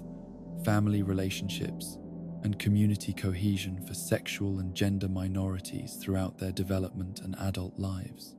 In the haunting aftermath of this systematic exploration of institutional abuse disguised as therapeutic intervention, we encounter the uncomfortable recognition that contemporary society continues operating institutions designed to destroy the psychological well-being of LGBTQ+ youth, while presenting such destruction as moral improvement and spiritual healing, reflecting how historical patterns of persecution adapt to modern contexts through therapeutic and religious language that obscures their fundamentally genocidal intent, while enabling continued victimization of vulnerable populations who deserve protection, rather than systematic attempts to eliminate their authentic identity and capacity for self-acceptance and love. In the expansive catalogue of South Park's most viscerally disturbing episodes, no single story demonstrates the show's willingness to venture into genuinely horrific territory. Quite like Human Centipede, an episode that transforms routine corporate exploitation into nightmarish body horror that forces viewers to confront the dehumanizing effects of digital capitalism, while subjecting one of the show's most sympathetic characters to systematic torture that serves no narrative purpose beyond critiquing how technological advancement often occurs at the expense of human dignity and individual autonomy. This episode represents South Park's most extreme experiment in using shock value to deliver social commentary, creating imagery so disturbing that it challenges viewers' ability to process the underlying critique while experiencing genuine revulsion at the systematic degradation of human beings for corporate profit and technological profit. Innovation. The episode's foundation lies in Kyle's seemingly innocent decision to agree to updated terms and conditions for his iPad without reading the lengthy legal document that accompanies the software upgrade, a choice that reflects universal user behavior in digital environments, where individuals routinely surrender legal rights and personal autonomy in exchange for access to technological conveniences that have become essential components of modern life. Kyle's casual acceptance of the agreement demonstrates how digital platforms exploit user psychology by presenting legal documents in formats that discourage careful reading while making agreement necessary for continued access to services that users cannot practically abandon. The terms and conditions that Kyle accepts unknowingly grant Apple unprecedented control over his physical person, including rights to kidnap him and subject him to medical experimentation that transforms his body into a technological device designed to serve corporate interests rather than his own well-being or personal goals. This extreme interpretation of user agreements serves as hyperbolic commentary on how digital corporations actually do claim extensive rights over user data, behavior, and privacy through legal documents that most individuals never read, but that nevertheless create binding obligations that favor corporate interests over individual rights and autonomy. The kidnapping sequence that follows Kyle's agreement demonstrates how corporate power can override individual consent when legal frameworks provide sufficient cover for actions that would otherwise be recognized as criminal behavior, as Apple's representatives treat his abduction as legitimate business activity protected by contractual law rather than violent crime deserving legal intervention and punishment. The casual professionalism with which corporate agents execute Kyle's capture reflects how bureaucratic processes can normalize extreme violations of human rights when such violations serve institutional interests and receive legal sanction through complex contractual arrangements. The medical facility where Kyle undergoes his transformation into the Human Centipede represents one of South Park's most disturbing explorations of how scientific advancement can become divorced from humanitarian concerns when research and development occur within corporate environments that prioritize profit maximization over ethical considerations about human experimentation and informed consent. The sterile laboratory environment creates clinical distance from the horror of what occurs within its walls, while suggesting that technological progress often requires systematic dehumanization of individuals who become raw materials for innovation rather than beneficiaries of scientific advancement. Steve Jobs' portrayal as the mastermind behind Kyle's torture reflects the episode's broader critique of how technology industry leaders are often celebrated as visionaries and innovators, despite building their success on exploitation of workers, consumers, and vulnerable populations who bear the costs of technological development while receiving minimal benefits from the innovations that their suffering helps create. His sadistic pleasure in Kyle's degradation reveals how corporate leadership often views human beings as expendable resources to be consumed in pursuit of market dominance and technological superiority. The surgical procedure that transforms Kyle into part of the human centipede represents the episode's most viscerally disturbing sequence, as viewers witness the systematic destruction of his individual identity and physical autonomy through medical intervention that serves no therapeutic purpose, but instead reduces him to a component in a technological device designed to entertain and serve others. The graphic nature of the surgery forces audiences to confront the dehumanizing effects of technological advancement when human welfare becomes secondary to innovation and profit generation. Kyle's psychological response to his transformation reveals authentic trauma reactions as he struggles to maintain his sense of self and human dignity while being systematically reduced to a functional component in a device that serves purposes completely unrelated to his own needs, desires, or well-being. His desperate attempts to communicate his humanity and demand recognition of his rights reflect broader struggles of individuals who find themselves trapped within systems that treat them as resources rather than persons deserving respect and consideration.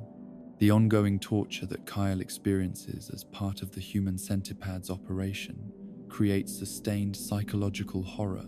that extends far beyond the initial shock of his transformation to encompass the grinding daily reality of existing as property rather than person, unable to make decisions about his own body or life, while being forced to participate in activities that serve others' convenience and entertainment. This systematic degradation reflects how technological systems often require ongoing sacrifice from vulnerable populations who bear the costs of innovation while receiving none of its benefits. Steve Jobs' continued manipulation of Kyle through additional contractual obligations demonstrates how corporate power operates through layers of legal complexity that prevent individuals from escaping exploitative relationships, even when those relationships cause obvious harm and violate basic principles of human dignity and autonomous choice. His ability to present each new violation as legally justified business practice reveals how sophisticated legal frameworks can legitimize systematic abuse when corporate interests receive greater protection than individual rights. The episode's portrayal of consumer response to the human centipede reveals disturbing truths about how audiences often remain indifferent to human suffering when such suffering occurs within technological or entertainment contexts that provide psychological distance from the reality of exploitation and abuse. The positive reception that the device receives from Apple customers demonstrates how consumer culture often prioritizes convenience and innovation over ethical considerations about how products are developed and what human costs their production requires. The parallel storyline involving Cartman's desperate attempts to obtain his own iPad serves as counterpoint to Kyle's suffering while revealing how consumer desire can become so powerful that it overrides moral consideration and rational decision-making, leading individuals to pursue material goods, regardless of the broader social and ethical implications of their consumption choices. Cartman's manipulation of his mother and his willingness to fabricate abuse allegations demonstrate how consumer culture corrupts individual behavior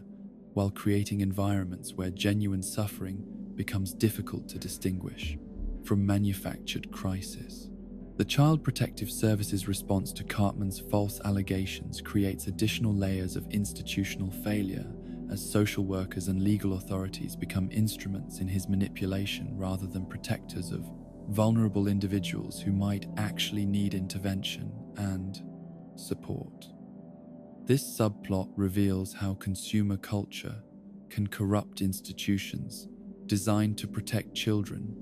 by creating environments where material desires become more important than genuine welfare and safety considerations. Dr. Phil's appearance as a celebrity expert called upon to address Cartman's manufactured crisis reflects the episode's broader critique of how media culture transforms genuine social problems into entertainment opportunities, while providing platforms for individuals who lack relevant expertise but possess celebrity status that makes their opinions valuable to audiences, regardless of their accuracy or helpfulness. His inability to address the actual dynamics of the situation demonstrates how celebrity culture often interferes with,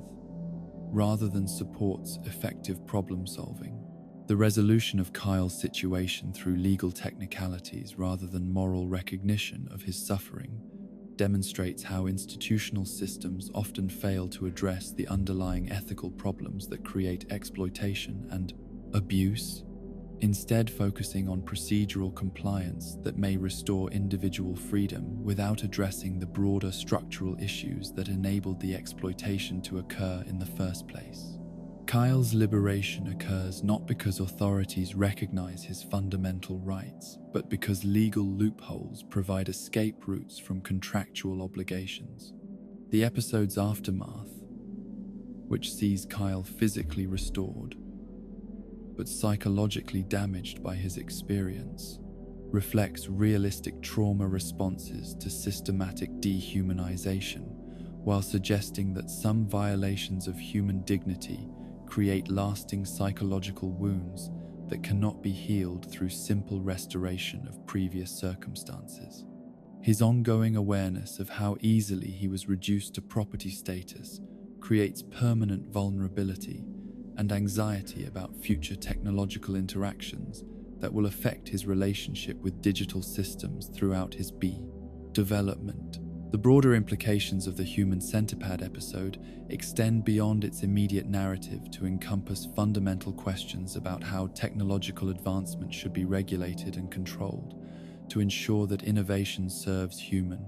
welfare rather than creating new opportunities for exploitation and systematic violation of individual rights and dignity. The episode suggests that current legal frameworks provide inadequate protection against corporate abuse, while enabling new forms of dehumanization through technological systems. The consumer culture critique embedded throughout the episode reveals how individual desire for technological convenience often overrides ethical consideration about the human costs of innovation, creating market conditions that reward companies for developing products regardless of how their development and production affect vulnerable populations who become expendable resources in pursuit of consumer satisfaction and corporate profit maximization. In the disturbing silence that follows this systematic exploration of technological dehumanization and corporate exploitation, we encounter the uncomfortable recognition that contemporary digital culture regularly subjects individuals to forms of systematic control and manipulation that differ from Kyle's literal torture, primarily in degree rather than kind, as user agreements continue extracting unprecedented levels of personal autonomy and privacy in exchange for technological access that has become essential for social and economic participation, creating environments where genuine consent becomes impossible when refusal means exclusion from modern life itself. In the twisted landscape of South Park's most psychologically disturbing episodes,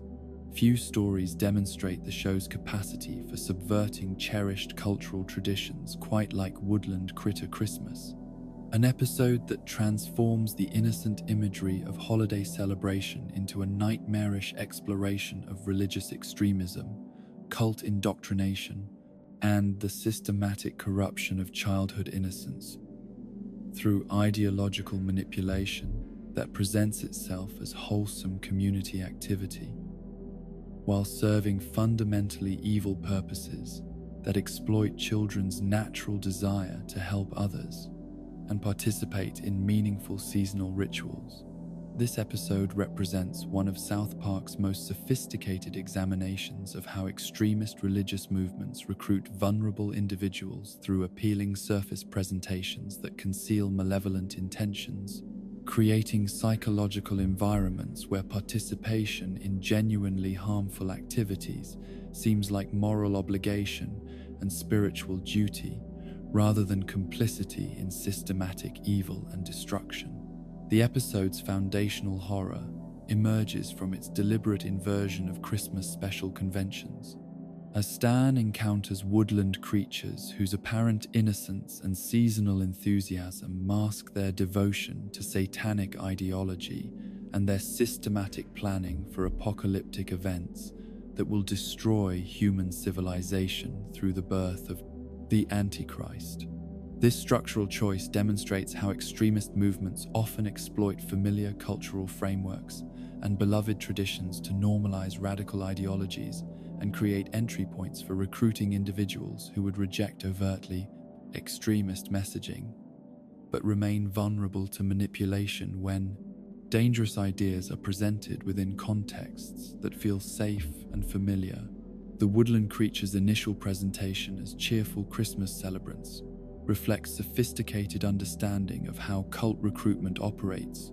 through appealing surface characteristics that attract potential members while concealing the true nature of the organization's beliefs and activities until individuals become sufficiently invested in the group to resist easy departure when more disturbing elements of the ideology become apparent. Their singing, dancing, and apparent joy in Christmas preparations create positive emotional associations that make questioning their motives seem unnecessarily cynical or mean-spirited. Stan's reluctant participation in the creature's Christmas preparations demonstrates how individuals can become complicit in extremist activities through gradual escalation of commitment rather than sudden conversion to radical ideologies, as each request for assistance appears reasonable within the context of previous cooperation, while building toward participation in increasingly problematic activities that would have been rejected if presented initially without the foundation of prior involvement and emotional investment. The narrator's manipulation of Stan throughout the episode reflects how extremist movements often employ authoritative figures who present themselves as wise guides or spiritual teachers while using psychological pressure, emotional manipulation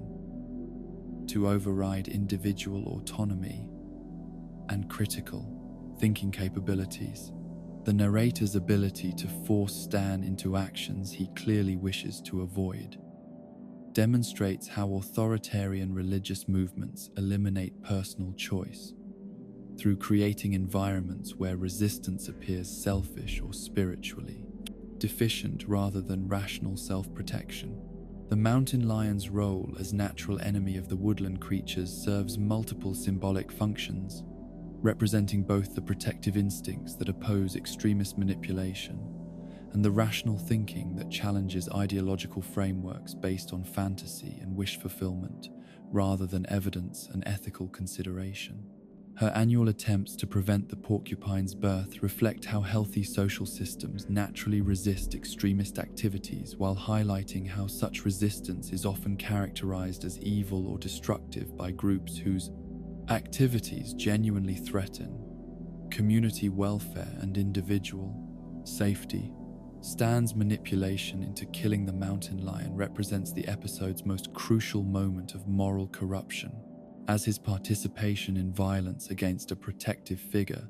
transforms him from reluctant observer into active participant in the creature's evil plans, while demonstrating how extremist movements systematically eliminate opposition through recruiting outsiders to commit acts of violence that serve the group's interests while compromising the moral integrity of new recruits who become invested in justifying their actions rather than acknowledging their manipulation. The revelation of the creature's true satanic nature occurs after Stan has already committed irreversible actions on their behalf, reflecting how extremist groups often conceal their most disturbing beliefs and practices until potential members have already compromised themselves through participation in preliminary activities that create psychological pressure to continue involvement rather than acknowledging that they have been deceived and exploited by individuals with malevolent intentions. The blood sacrifice ritual that celebrates the mountain lion's death represents one of South Park's most explicit portrayals of religious extremism, as the creature's transformation from cute Christmas celebrants into violent cultists demonstrates how rapidly appealing groups can reveal their true nature once they achieve sufficient control over their environment and participants. To abandon pretense of normalcy and benevolence in favor of open expression of their destructive ideologies and practices. The porcupine's pregnancy and impending birth of the Antichrist creates apocalyptic stakes that transform the episode from simple satire into genuine horror, as the creature's success in their plans would result in global destruction and human suffering on unprecedented scales, while highlighting how extremist religious movements often frame their most destructive goals as spiritually necessary events that justify any amount of immediate harm or suffering in pursuit of ultimate ideological victory. The sexual orgy that accompanies the creature's ritual celebrations demonstrates how religious extremism often involves systematic violation of social and moral boundaries that would normally protect individuals from exploitation and abuse, as cult environments typically eliminate conventional ethical restraints, while creating new frameworks that present previously forbidden activities as spiritually mandated or necessary for achieving group goals and individual salvation. Enlightenment. Stan's growing horror at the creature's true nature reflects authentic psychological responses to discovering that trusted individuals or groups have systematically deceived and manipulated him into participating in activities that violate his moral principles and endanger innocent people, creating complex trauma that combines guilt about his complicity with anger about his exploitation, while recognizing his continued vulnerability to the consequences of actions he was manipulated into taking. The mountain lion cub's training in abortion procedures represents the episode's most surreal and disturbing plot development, as Stan's desperate attempt to prevent the Antichrist's birth requires him to recruit children into medical procedures that they cannot possibly understand, while highlighting the absurd lengths to which individuals might go when trying to reverse the consequences of extremist manipulation and prevent apocalyptic outcomes through actions that create additional moral and practical complications. The episode's broader commentary on abortion politics operates through its extreme satirical framework, using the abortion training sequence to highlight how political debates about reproductive rights often become disconnected from practical realities and individual circumstances, while being manipulated by extremist groups who exploit emotionally charged issues to advance broader ideological agendas that have little connection to genuine concern for human welfare or individual rights and autonomy. Kyle's kidnapping and intended use as human vessel for the Antichrist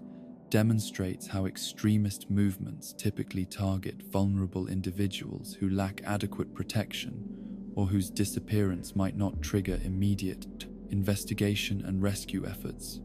while also reflecting how cult activities often escalate from ideological manipulation into direct physical violence against innocent people who become obstacles to or resources for achieving group goals. Santa Claus's appearance as violent savior who massacres the woodland creatures represents the episode's most unexpected narrative development, transforming a typically gentle character into agent of righteous violence, while suggesting that extreme circumstances may require extreme responses when normal social institutions prove inadequate for addressing existential threats posed by religious extremism and apocalyptic cults operating outside conventional, legal, and moral frameworks. The Antichrist's brief possession of Kyle creates temporary role reversal,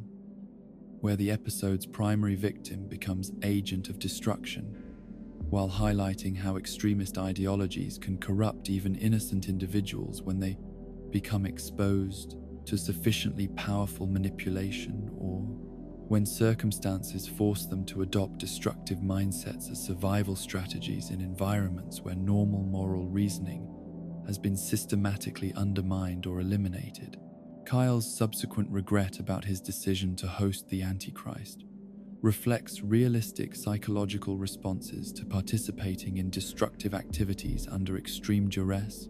as individuals who survive extremist environments often experience complex guilt and shame about actions they took while under manipulation or threat, even when those actions were necessary for survival or occurred under circumstances that eliminated meaningful choice about participation. The abortion procedure performed on Kyle to remove the Antichrist demonstrates the episode's commitment to pushing satirical boundaries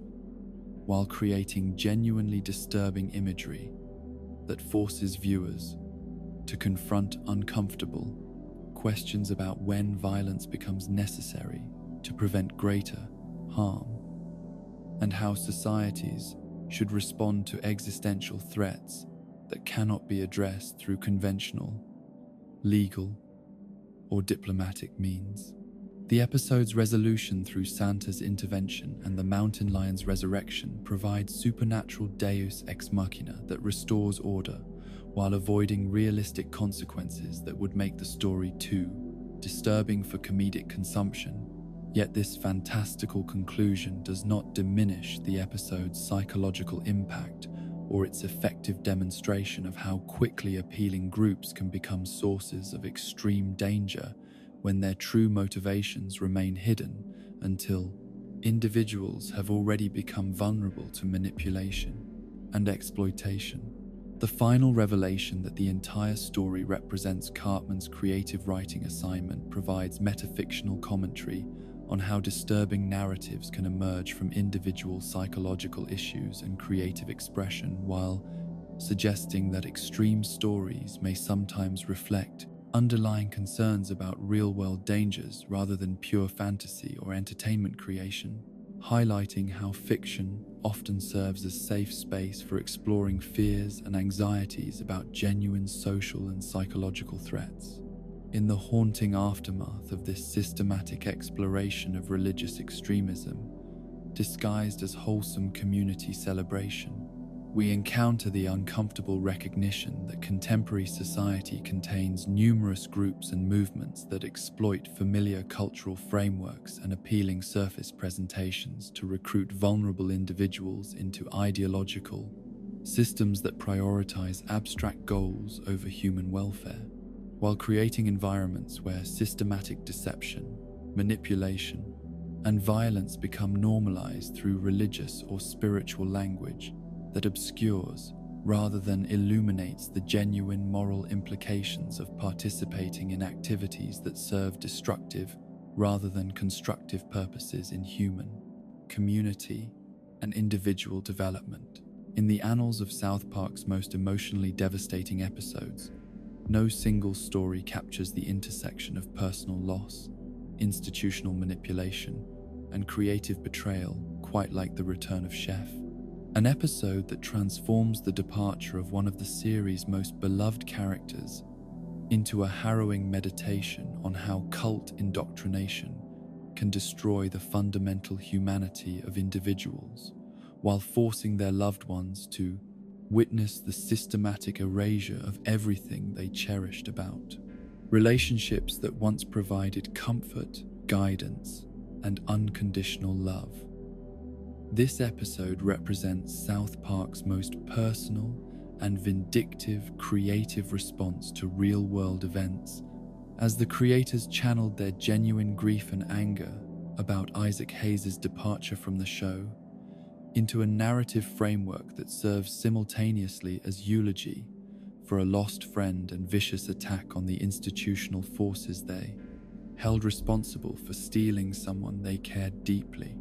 about from both their professional family and their audience of devoted fans. The episode's foundational tragedy emerges from Chef's return to South Park as a fundamentally altered person whose warm, nurturing personality has been replaced by predatory behavior and cult-programmed responses that transform him from protective father figure into genuine threat to the children who had relied on his wisdom and support throughout their creation. Development. This character assassination serves multiple narrative functions, providing metaphorical representation of how cult indoctrination destroys individual identity while creating practical justification for removing Chef from the series in ways that prevent nostalgic longing or hopes for future reconciliation with the character who had been central to the show's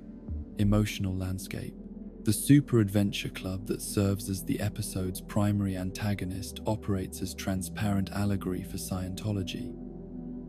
employing recruitment and control techniques that mirror documented practices used by L. Ron Hubbard's organization to manipulate vulnerable individuals through combination of psychological pressure, financial exploitation, and systematic isolation from external support systems that might provide alternative perspectives or assistance in escaping organizational control. The club's focus on sexual exploitation of children provides additional horror, while reflecting broader concerns about how cult environments often eliminate normal, moral boundaries and create conditions where systematic abuse becomes normalized through ideological frameworks that present harmful behavior as spiritually necessary or therapeutically beneficial. Chef's brainwashed state demonstrates authentic psychological patterns observed in individuals who have been subjected to intensive cult indoctrination programs designed to eliminate independent thinking and replace personal identity with organizational loyalty that supersedes all previous relationships and moral commitments. His mechanical delivery of club propaganda, his inability to recognize the inappropriateness of his behavior toward children, and his complete disconnection from his previous personality all reflect realistic effects of systematic psychological manipulation designed to create compliant followers who serve organizational interests without regard for their own welfare or the harm they inflict on others. The boys' initial disbelief and confusion about Chef's transformation reflects authentic responses of individuals who witness loved ones undergo radical personality changes due to cult involvement. As the cognitive dissonance between previous positive relationships and current harmful behavior creates psychological conflicts that are difficult to resolve without acknowledging that the person they cared about has been systematically destroyed through external manipulation. Their desperate attempts to restore Chef's original personality demonstrate both their genuine love for him and their inability to accept that some forms of psychological damage cannot be reversed through emotional appeals or rational argument. The strip club rescue sequence that temporarily restores Chef's original personality creates false hope, while demonstrating how cult programming can be temporarily disrupted through exposure to competing stimuli that activate suppressed aspects of individual identity. Yet this brief return to normalcy serves primarily to highlight how completely Chef's authentic self has been buried beneath layers of organizational conditioning that reassert control as soon as external stimulation ends. The episode's cruel decision to show viewers the chef they remember before destroying him permanently reflects its broader commitment to denying comfort or closure to audiences who had invested emotional energy in the character's well-being. The bridge confrontation that serves as the episode's climactic moment forces Chef to choose between his cult loyalty and his previous relationships with the children who had trusted and relied on his guidance, creating symbolic representation of how cult indoctrination ultimately requires individuals to abandon all previous connections and commitments in favor of total organizational loyalty that admits no competing claims on personal identity or moral obligation. Chef's decision to remain with the Super Adventure Club rather than returning to his life in South Park demonstrates the completeness of his psychological transformation, while providing devastating evidence that cult programming has successfully eliminated his capacity for independent moral reasoning. The graphic violence of Chef's death serves multiple purposes within the episode's emotional architecture, providing visceral shock that mirrors the creator's own emotional trauma at losing Isaac Hayes, while ensuring that no possibility remains for character redemption or return that might soften the impact of his departure from the series.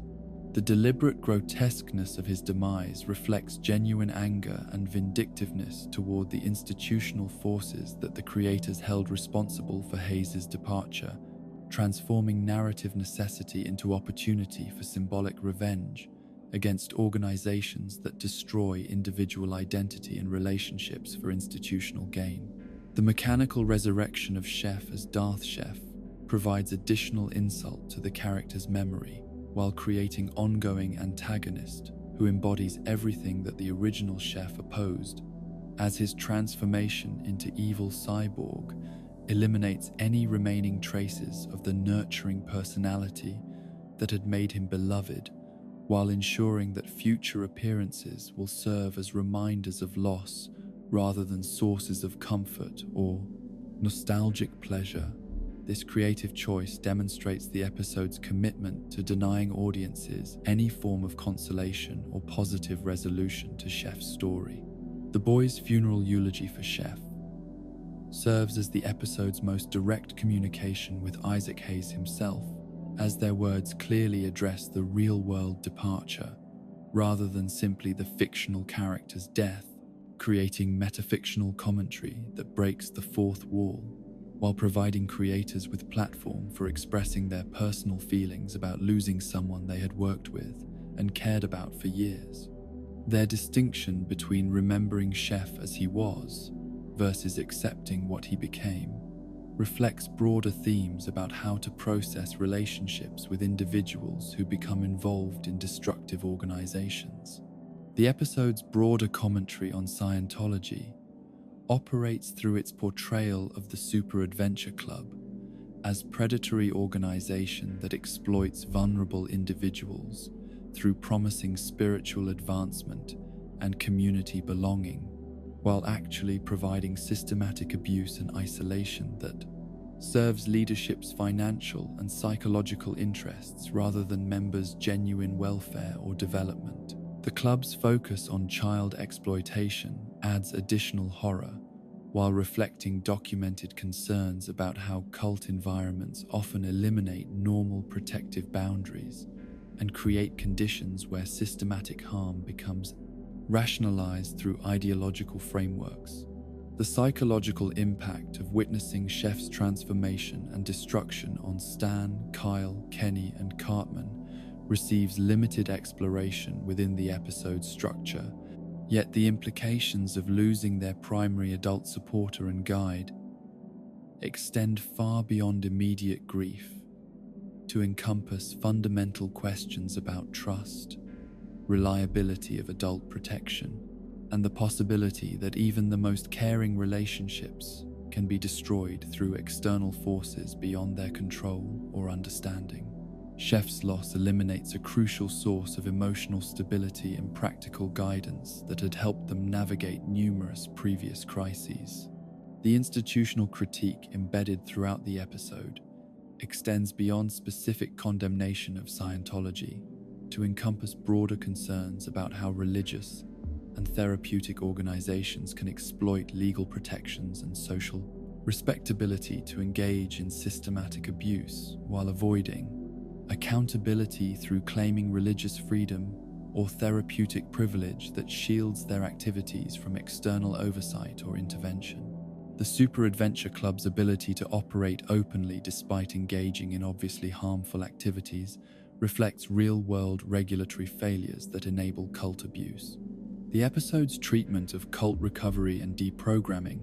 reflects pessimistic assessment of how completely systematic indoctrination can alter individual personality and moral reasoning,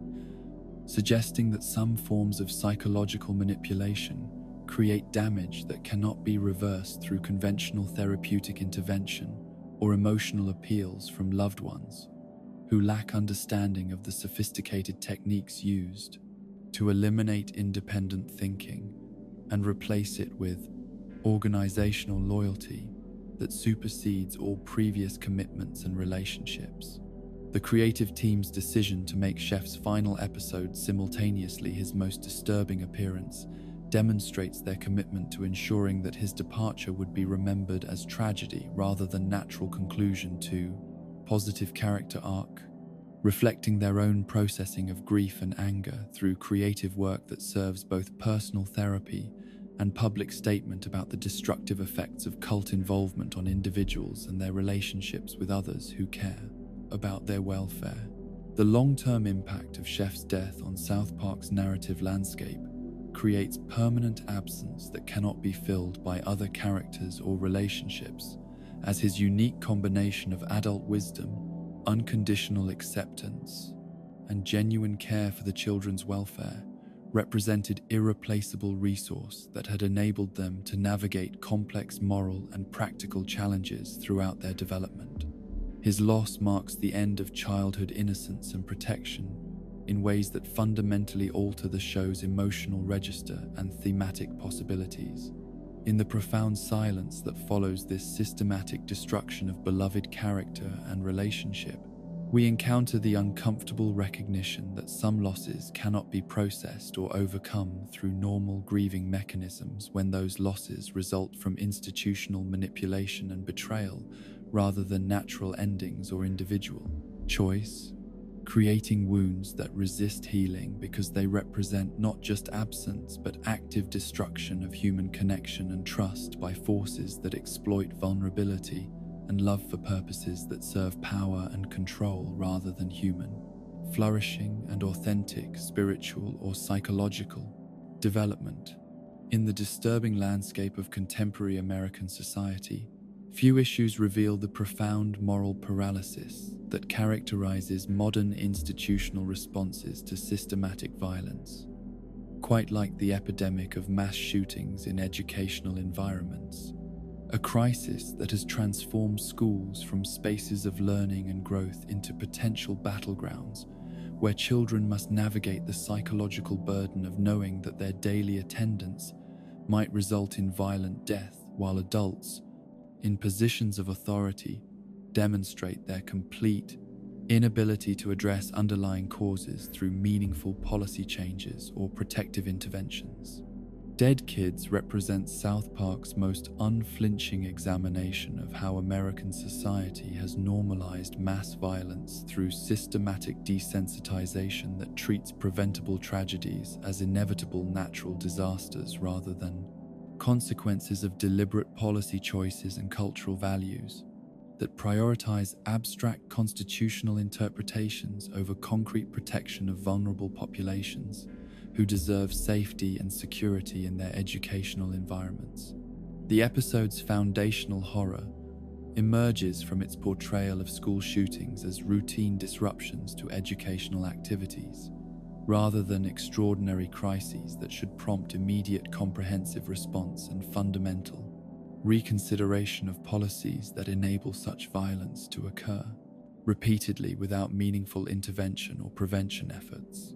The casual way that teachers and administrators respond to gunfire in their hallways reflects authentic patterns observed in communities where mass violence has become sufficiently common that emergency procedures replace genuine shock or grief as primary responses to events that should represent unthinkable violations of childhood safety and community trust. Sharon Marsh's isolated horror at the normalization of school violence provides the episode's emotional anchor while demonstrating how societies often marginalize individuals who maintain appropriate emotional responses to systematic tragedies that others have learned to accept as inevitable aspects of modern life rather than preventable consequences of policy failures and institutional indifference to human welfare. Her inability to understand how other parents can continue normal activities while children die in their schools reflects psychological health and moral clarity that stands in stark contrast to the community's pathological adaptation to circumstances that should motivate immediate action and fundamental change. The school's administrative response to ongoing violence demonstrates how institutions often prioritize maintaining normal operations over addressing underlying causes of crisis. As officials focus on minimizing disruption to educational schedules rather than implementing comprehensive safety measures or advocating for policy changes that might prevent future incidents. Their treatment of mass shootings as manageable inconveniences rather than existential threats to their fundamental mission reveals institutional priorities that value efficiency and routine over student welfare and community safety. The other parent's indifference to school violence reflects broader social patterns where repeated exposure to traumatic events creates psychological numbing that enables individuals to function in environments that should be intolerable, while simultaneously preventing the sustained outrage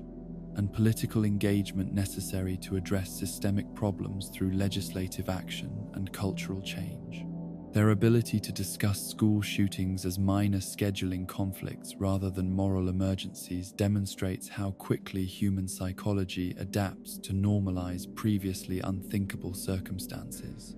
The media coverage depicted throughout the episode reveals how news organizations contribute to the normalization of mass violence through repetitive reporting that emphasizes procedural details rather than underlying causes while creating entertainment value from human suffering in ways that desensitize audiences to the genuine horror of systematic killing and community destruction. The transformation of school shootings into routine news content reflects broader patterns where media consumption replaces civic engagement as primary response to social problems. The political establishment's absence from meaningful engagement with school violence throughout the episode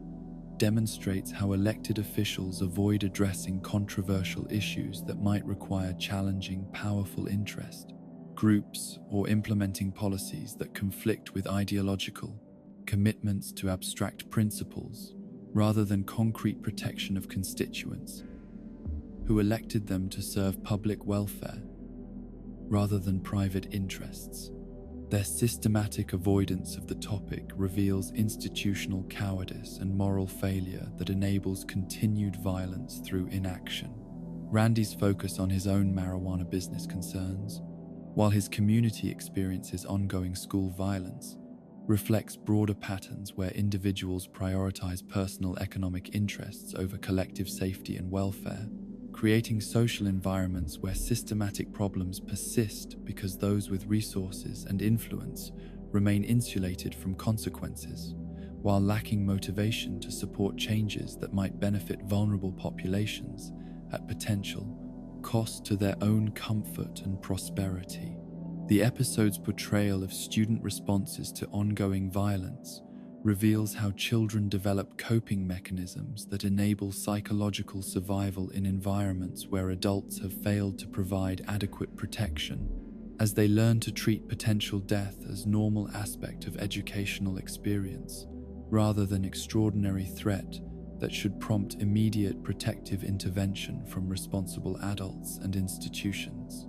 Their adaptation to dangerous circumstances reflects resilience that should not be necessary and resourcefulness that should be directed toward learning rather than survival. The absence of grief counseling or psychological support services following violent incidents demonstrates how institutions often fail to address emotional and psychological aftermath of traumatic events, leaving individuals to process overwhelming experiences without professional guidance or community support, while expecting them to continue normal functioning, as if systematic violence creates no lasting impact on mental health or community cohesion. Sharon's growing isolation as she maintains appropriate concern about school violence while others adapt to treating it as normal reflects authentic, psychological patterns experienced by individuals who resist social pressure to normalize a harmful circumstances, creating personal crisis where maintaining moral clarity requires accepting social marginalization and loss of community connection.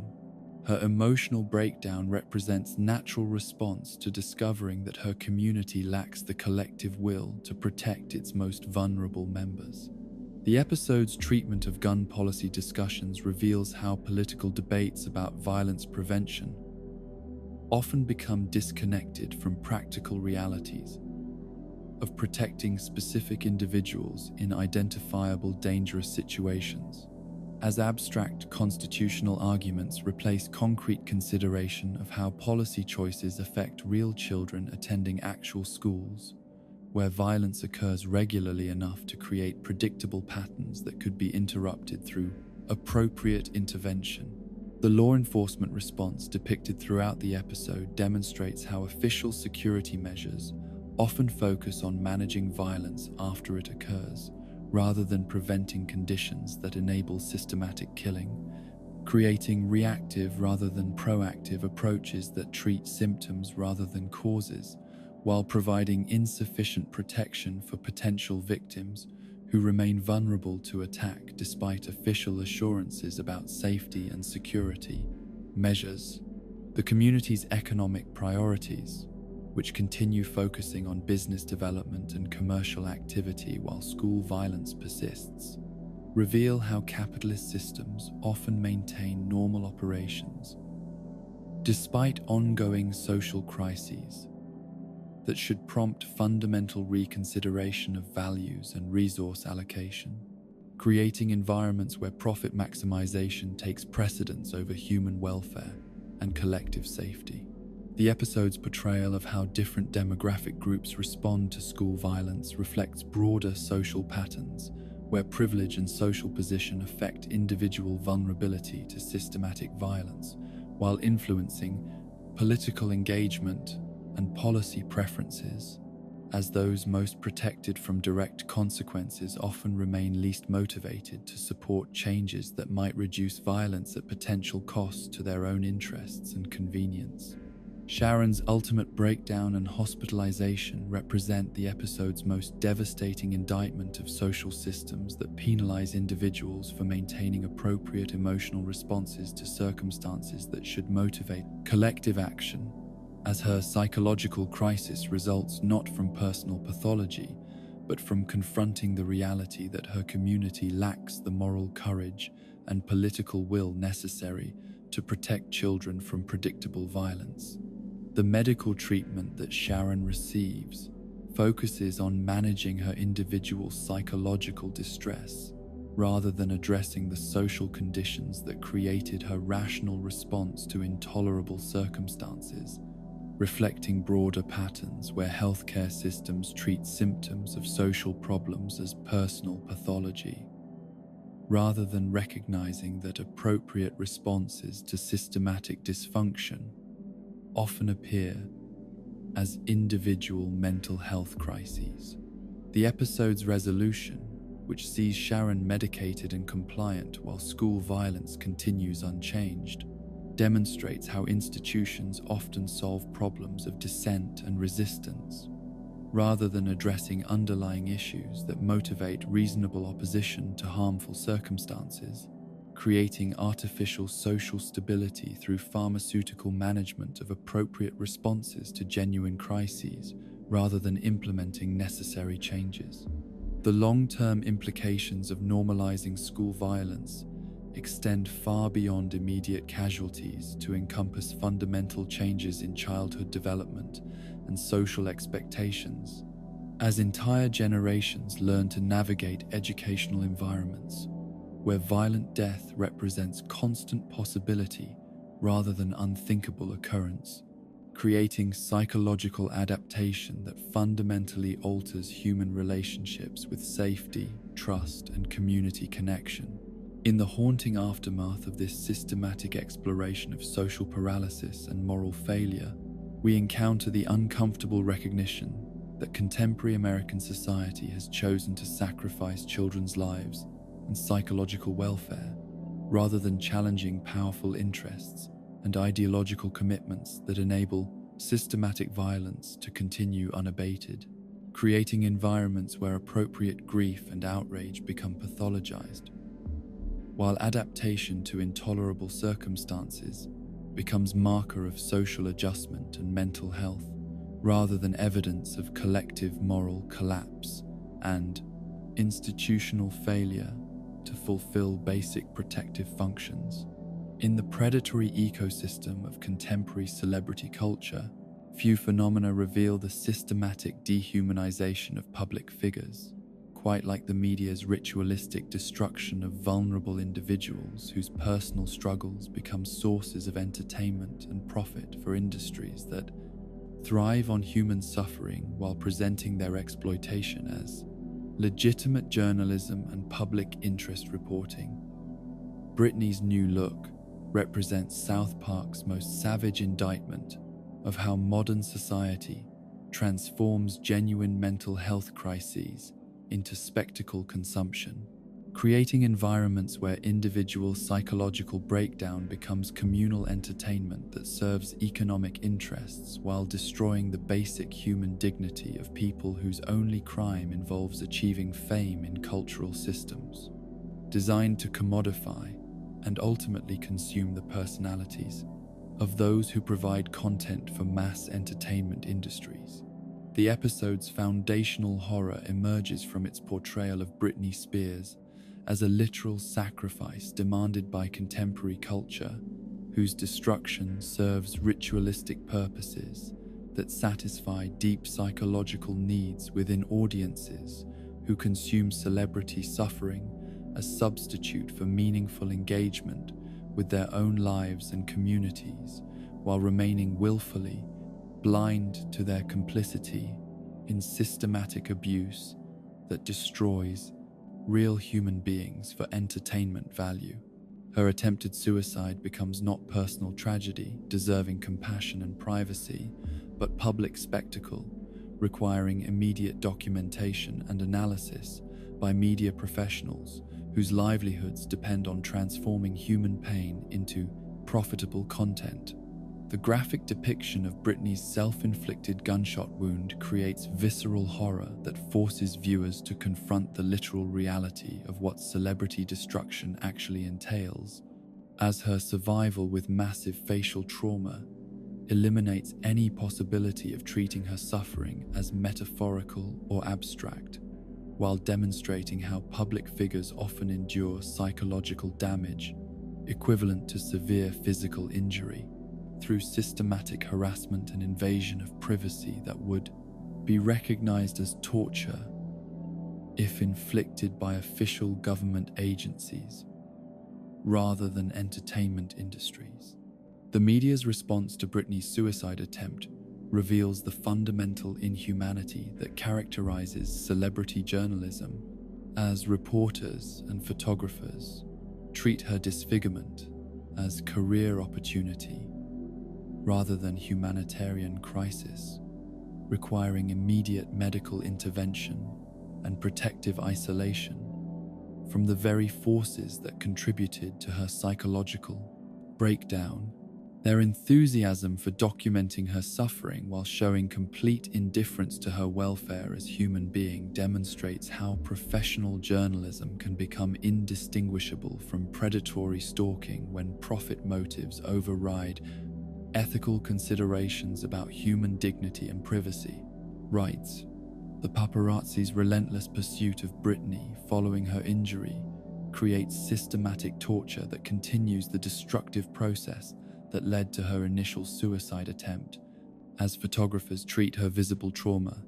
as valuable commodity, requiring intensive documentation regardless of how their presence affects her recovery or psychological stability. Their inability to recognize her humanity while focusing exclusively on her commercial value reflects broader patterns where celebrity status eliminates normal social protections and moral considerations that would prevent such systematic harassment of private individuals experiencing similar crises. The public's consumption of Britney's suffering through media coverage demonstrates collective complicity in celebrity destruction, as audiences demand constant updates about her condition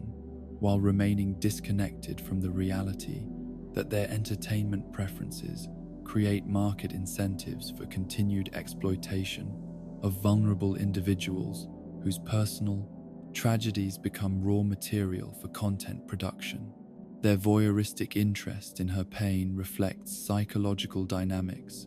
where celebrity suffering provides vicarious engagement with trauma and crisis without requiring personal risk or emotional investment. The episode's portrayal of how celebrity destruction operates as modern gladiatorial entertainment reveals uncomfortable truths about human psychology and social dynamics, as contemporary audiences seek the same visceral satisfaction from watching public figures being systematically destroyed that ancient populations derived from observing physical combat and death in formal arena settings. The sophistication of media technology enables more subtle but equally devastating forms of public execution that destroy lives through psychological rather than physical violence, while providing plausible deniability about audience responsibility for the outcomes they demand. Stan and Kyle's initial participation in the hunt for Britney reflects how children can be socialized into systems of systematic cruelty through cultural narratives that present celebrity harassment as harmless fun rather than genuine abuse, with real consequences for specific individuals who experience psychological damage equivalent to severe physical trauma. Their excitement about potentially encountering Britney demonstrates how celebrity culture corrupts normal empathy and moral reasoning by creating artificial distinctions between famous and ordinary people that justify treating public figures as objects rather than persons. The boys' growing horror as they witness the reality of what celebrity destruction actually entails provides moral anchoring that prevents the episode from becoming pure cynical spectacle, as their authentic emotional responses to Britney's suffering create opportunities for viewers to recognize their own complicity in systems that they might otherwise dismiss as abstract social problems unrelated to their personal consumption choices and entertainment preferences. Their evolution from enthusiastic participants to horrified witnesses mirrors the psychological journey that audiences must undertake to recognize celebrity abuse.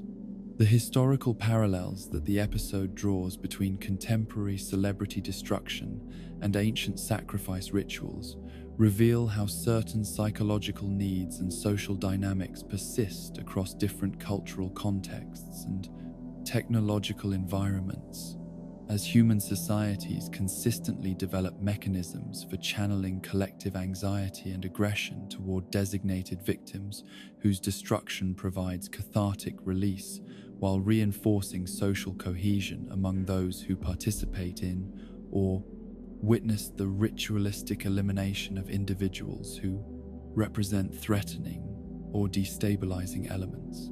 The agricultural symbolism embedded in the episode's resolution demonstrates how celebrity destruction serves economic functions that extend beyond immediate entertainment value to encompass broader cultural renewal and regeneration processes. As Britney's sacrifice supposedly enables continued prosperity and social stability for communities that require periodic elimination of prominent figures to maintain psychological equilibrium and prevent internal conflicts from destroying social cohesion through more generalized violence or systemic breakdown. The episode's critique of mental health treatment within celebrity culture reveals how therapeutic intervention becomes complicated when individual psychological crisis occurs within social contexts that systematically reward, encourage self-destructive behavior while punishing attempts at self-protection or boundary setting that might interfere with continued content production and media access. Britney's inability to escape the destructive cycle reflects broader patterns where fame creates environments that are incompatible with psychological health and recovery. The role of management and industry professionals in perpetuating celebrity destruction demonstrates how economic incentives often override protective responsibilities, as agents, publicists, and other representatives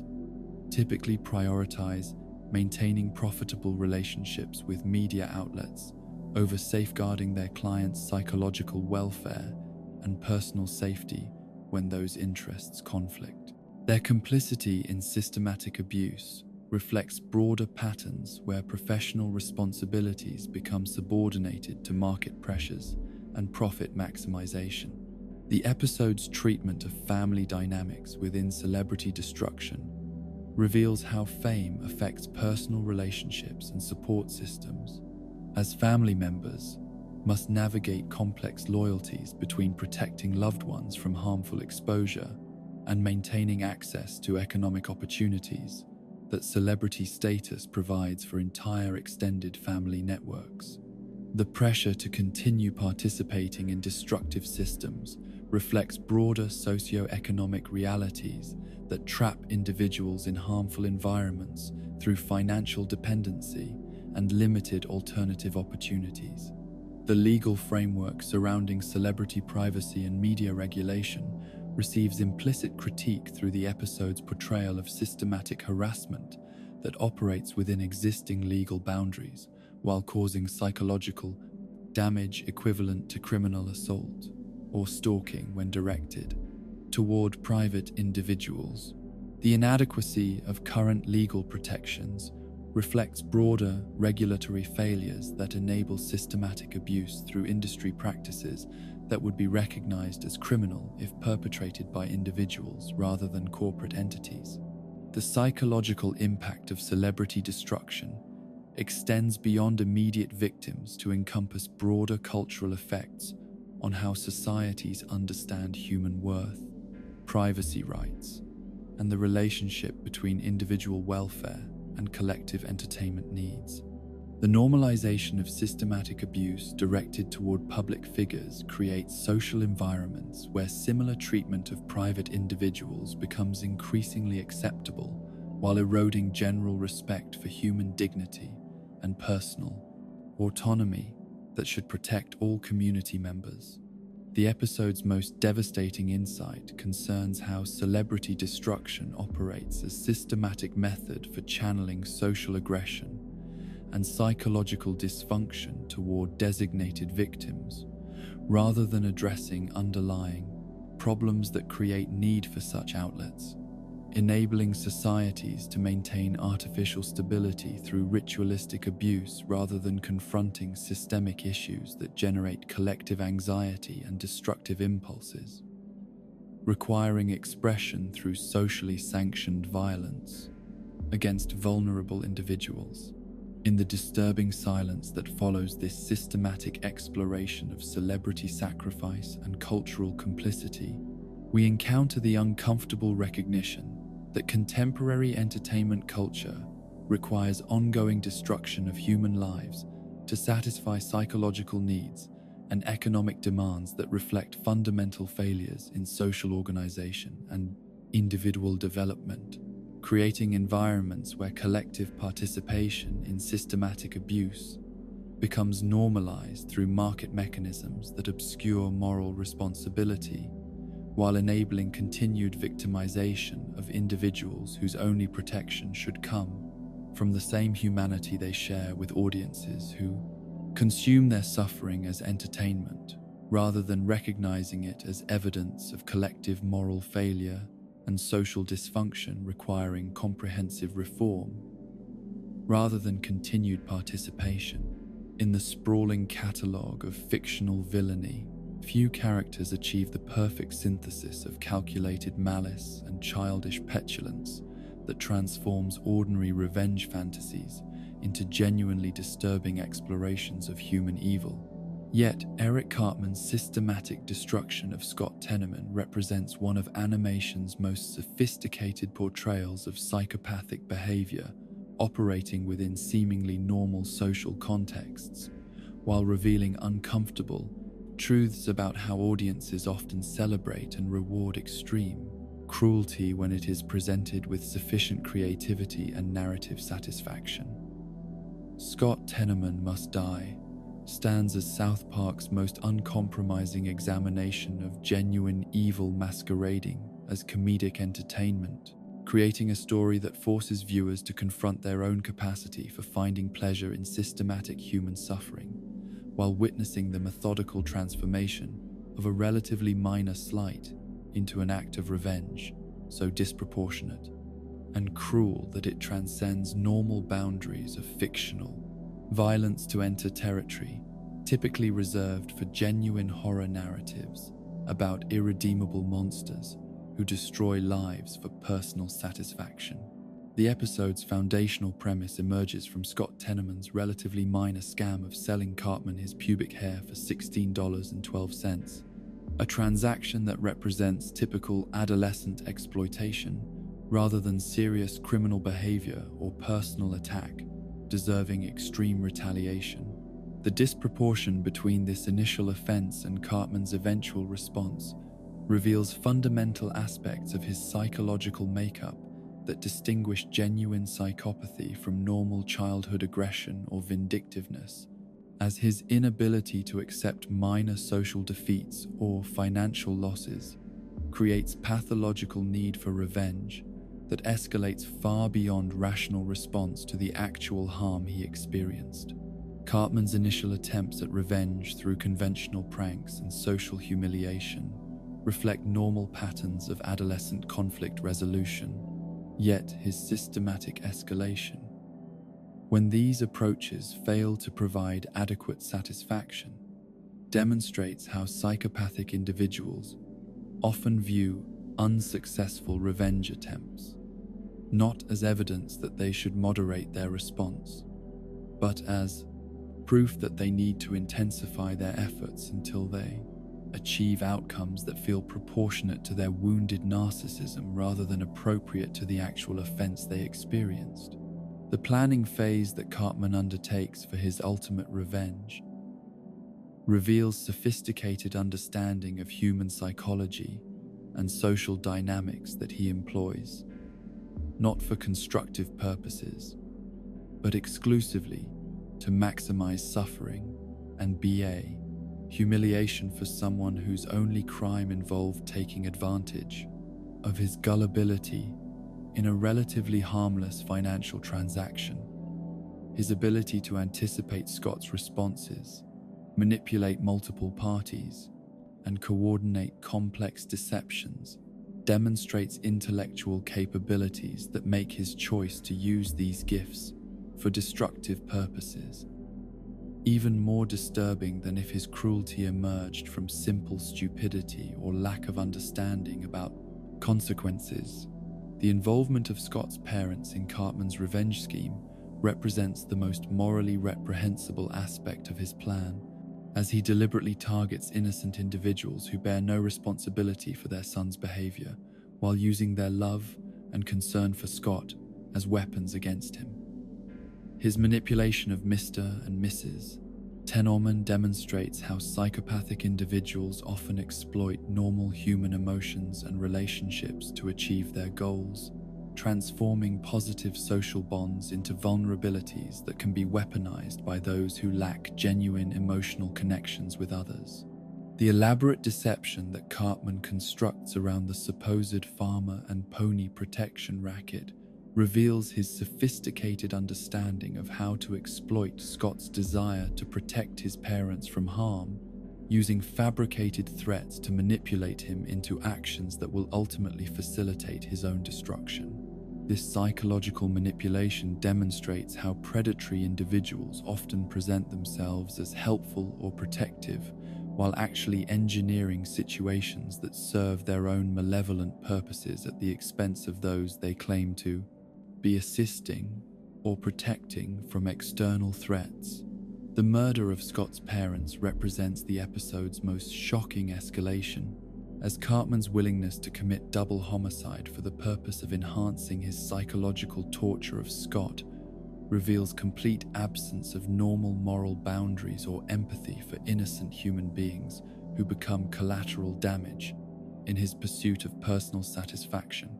The premeditated nature of these killings demonstrates that his capacity for evil extends far beyond impulsive cruelty to encompass systematic planning and execution of extreme violence against individuals who pose no threat to him. The method by which Cartman arranges the parents' deaths reflects sophisticated understanding of how to manipulate external circumstances to achieve his goals, while maintaining plausible deniability about his direct involvement in their killing, as his use of farmers and trained animals creates layers of separation between his planning and the actual violence, while ensuring that Scott will understand his responsibility for their deaths. This elaborate orchestration demonstrates how psychopathic individuals often derive additional satisfaction from complex schemes that showcase their intelligence and control over others. The transformation of Scott's parents into chili represents perhaps the most disturbing element of Cartman's revenge, as this act of cannibalism violates fundamental human taboos while serving multiple psychological functions, including complete dehumanization of his victims, creation of intimate violation through forced consumption, and establishment of permanent psychological trauma that will affect Scott for the remainder of his life. The grinding of human beings into food demonstrates Cartman's ability to view other people as raw materials for his entertainment, rather than individuals deserving basic respect and dignity. The chili cook-off setting that Cartman chooses for revealing his revenge creates public humiliation that amplifies Scott's trauma, while demonstrating how psychopathic individuals often seek audiences for their cruelty, deriving additional satisfaction from having witnesses to their victims' suffering. The community event transforms what could have been private revenge into public spectacle that maximizes psychological damage while providing Cartman with social validation for his creativity and planning abilities rather than condemnation for his cruelty and violence. The moment of revelation when Cartman explains what Scott has consumed represents the climactic expression of his sadistic nature, as he takes obvious pleasure in witnessing Scott's horror and revulsion, while demonstrating complete indifference to the psychological trauma he has inflicted through forcing him to unknowingly consume his own parents' remains. His gleeful delivery of this information reveals how psychopathic individuals often derive their greatest satisfaction not from the harm they inflict, but from witnessing their victims' realization of what has been done to them. Scott's psychological breakdown following Cartman's revelation provides authentic portrayal of how individuals respond to extreme trauma that violates their fundamental assumptions about reality and human behavior, as his tears and horror reflect normal human responses to discovering that someone has subjected him to violations that exceed his capacity to process or integrate into his understanding of what other people are capable of doing. His complete helplessness in the face of Cartman's revelation demonstrates how psychopathic individuals often target victims specifically because their normal emotional responses provide entertainment value. The presence of Scott's favorite band Radiohead during his moment of maximum trauma adds additional layers of cruelty to Cartman's revenge, as he has arranged for Scott's musical heroes to witness his humiliation while positioning himself to receive their admiration for his creativity, rather than condemnation for his violence. This manipulation of the social context demonstrates how psychopathic individuals often engineer situations where their victims' suffering becomes entertainment for others, while they receive positive reinforcement for their harmful behavior. Radiohead's response to Cartman's revelation reflects authentic moral horror at witnessing genuine evil disguised as creative achievement, as their recognition that his actions represent serious criminal behavior rather than admirable pranking provides appropriate social response that contrasts sharply with the community's apparent acceptance of his systematic cruelty. Their condemnation serves important narrative function by providing moral anchoring that prevents the episode from completely endorsing Cartman's behavior through unopposed celebration of his success. The episode's broader commentary on revenge culture reveals how societies often celebrate disproportionate retaliation when it is presented with sufficient creativity or entertainment value, as Cartman's elaborate planning and execution transforms what should be recognized as serious criminal behavior into something that audiences might admire for its complexity and thoroughness, rather than condemn for its cruelty and violation of basic human rights and dignity. The psychological profile that emerges from Cartman's behavior throughout the episode demonstrates classic psychopathic traits, including complete lack of empathy, grandiose self-regard, manipulative behavior, absence of remorse, and derivation of pleasure from others' suffering. His ability to maintain normal social relationships while planning and executing extreme violence reveals how psychopathic individuals often function within communities without detection while harboring and acting upon impulses that normal individuals would find unthinkable and morally reprehensible.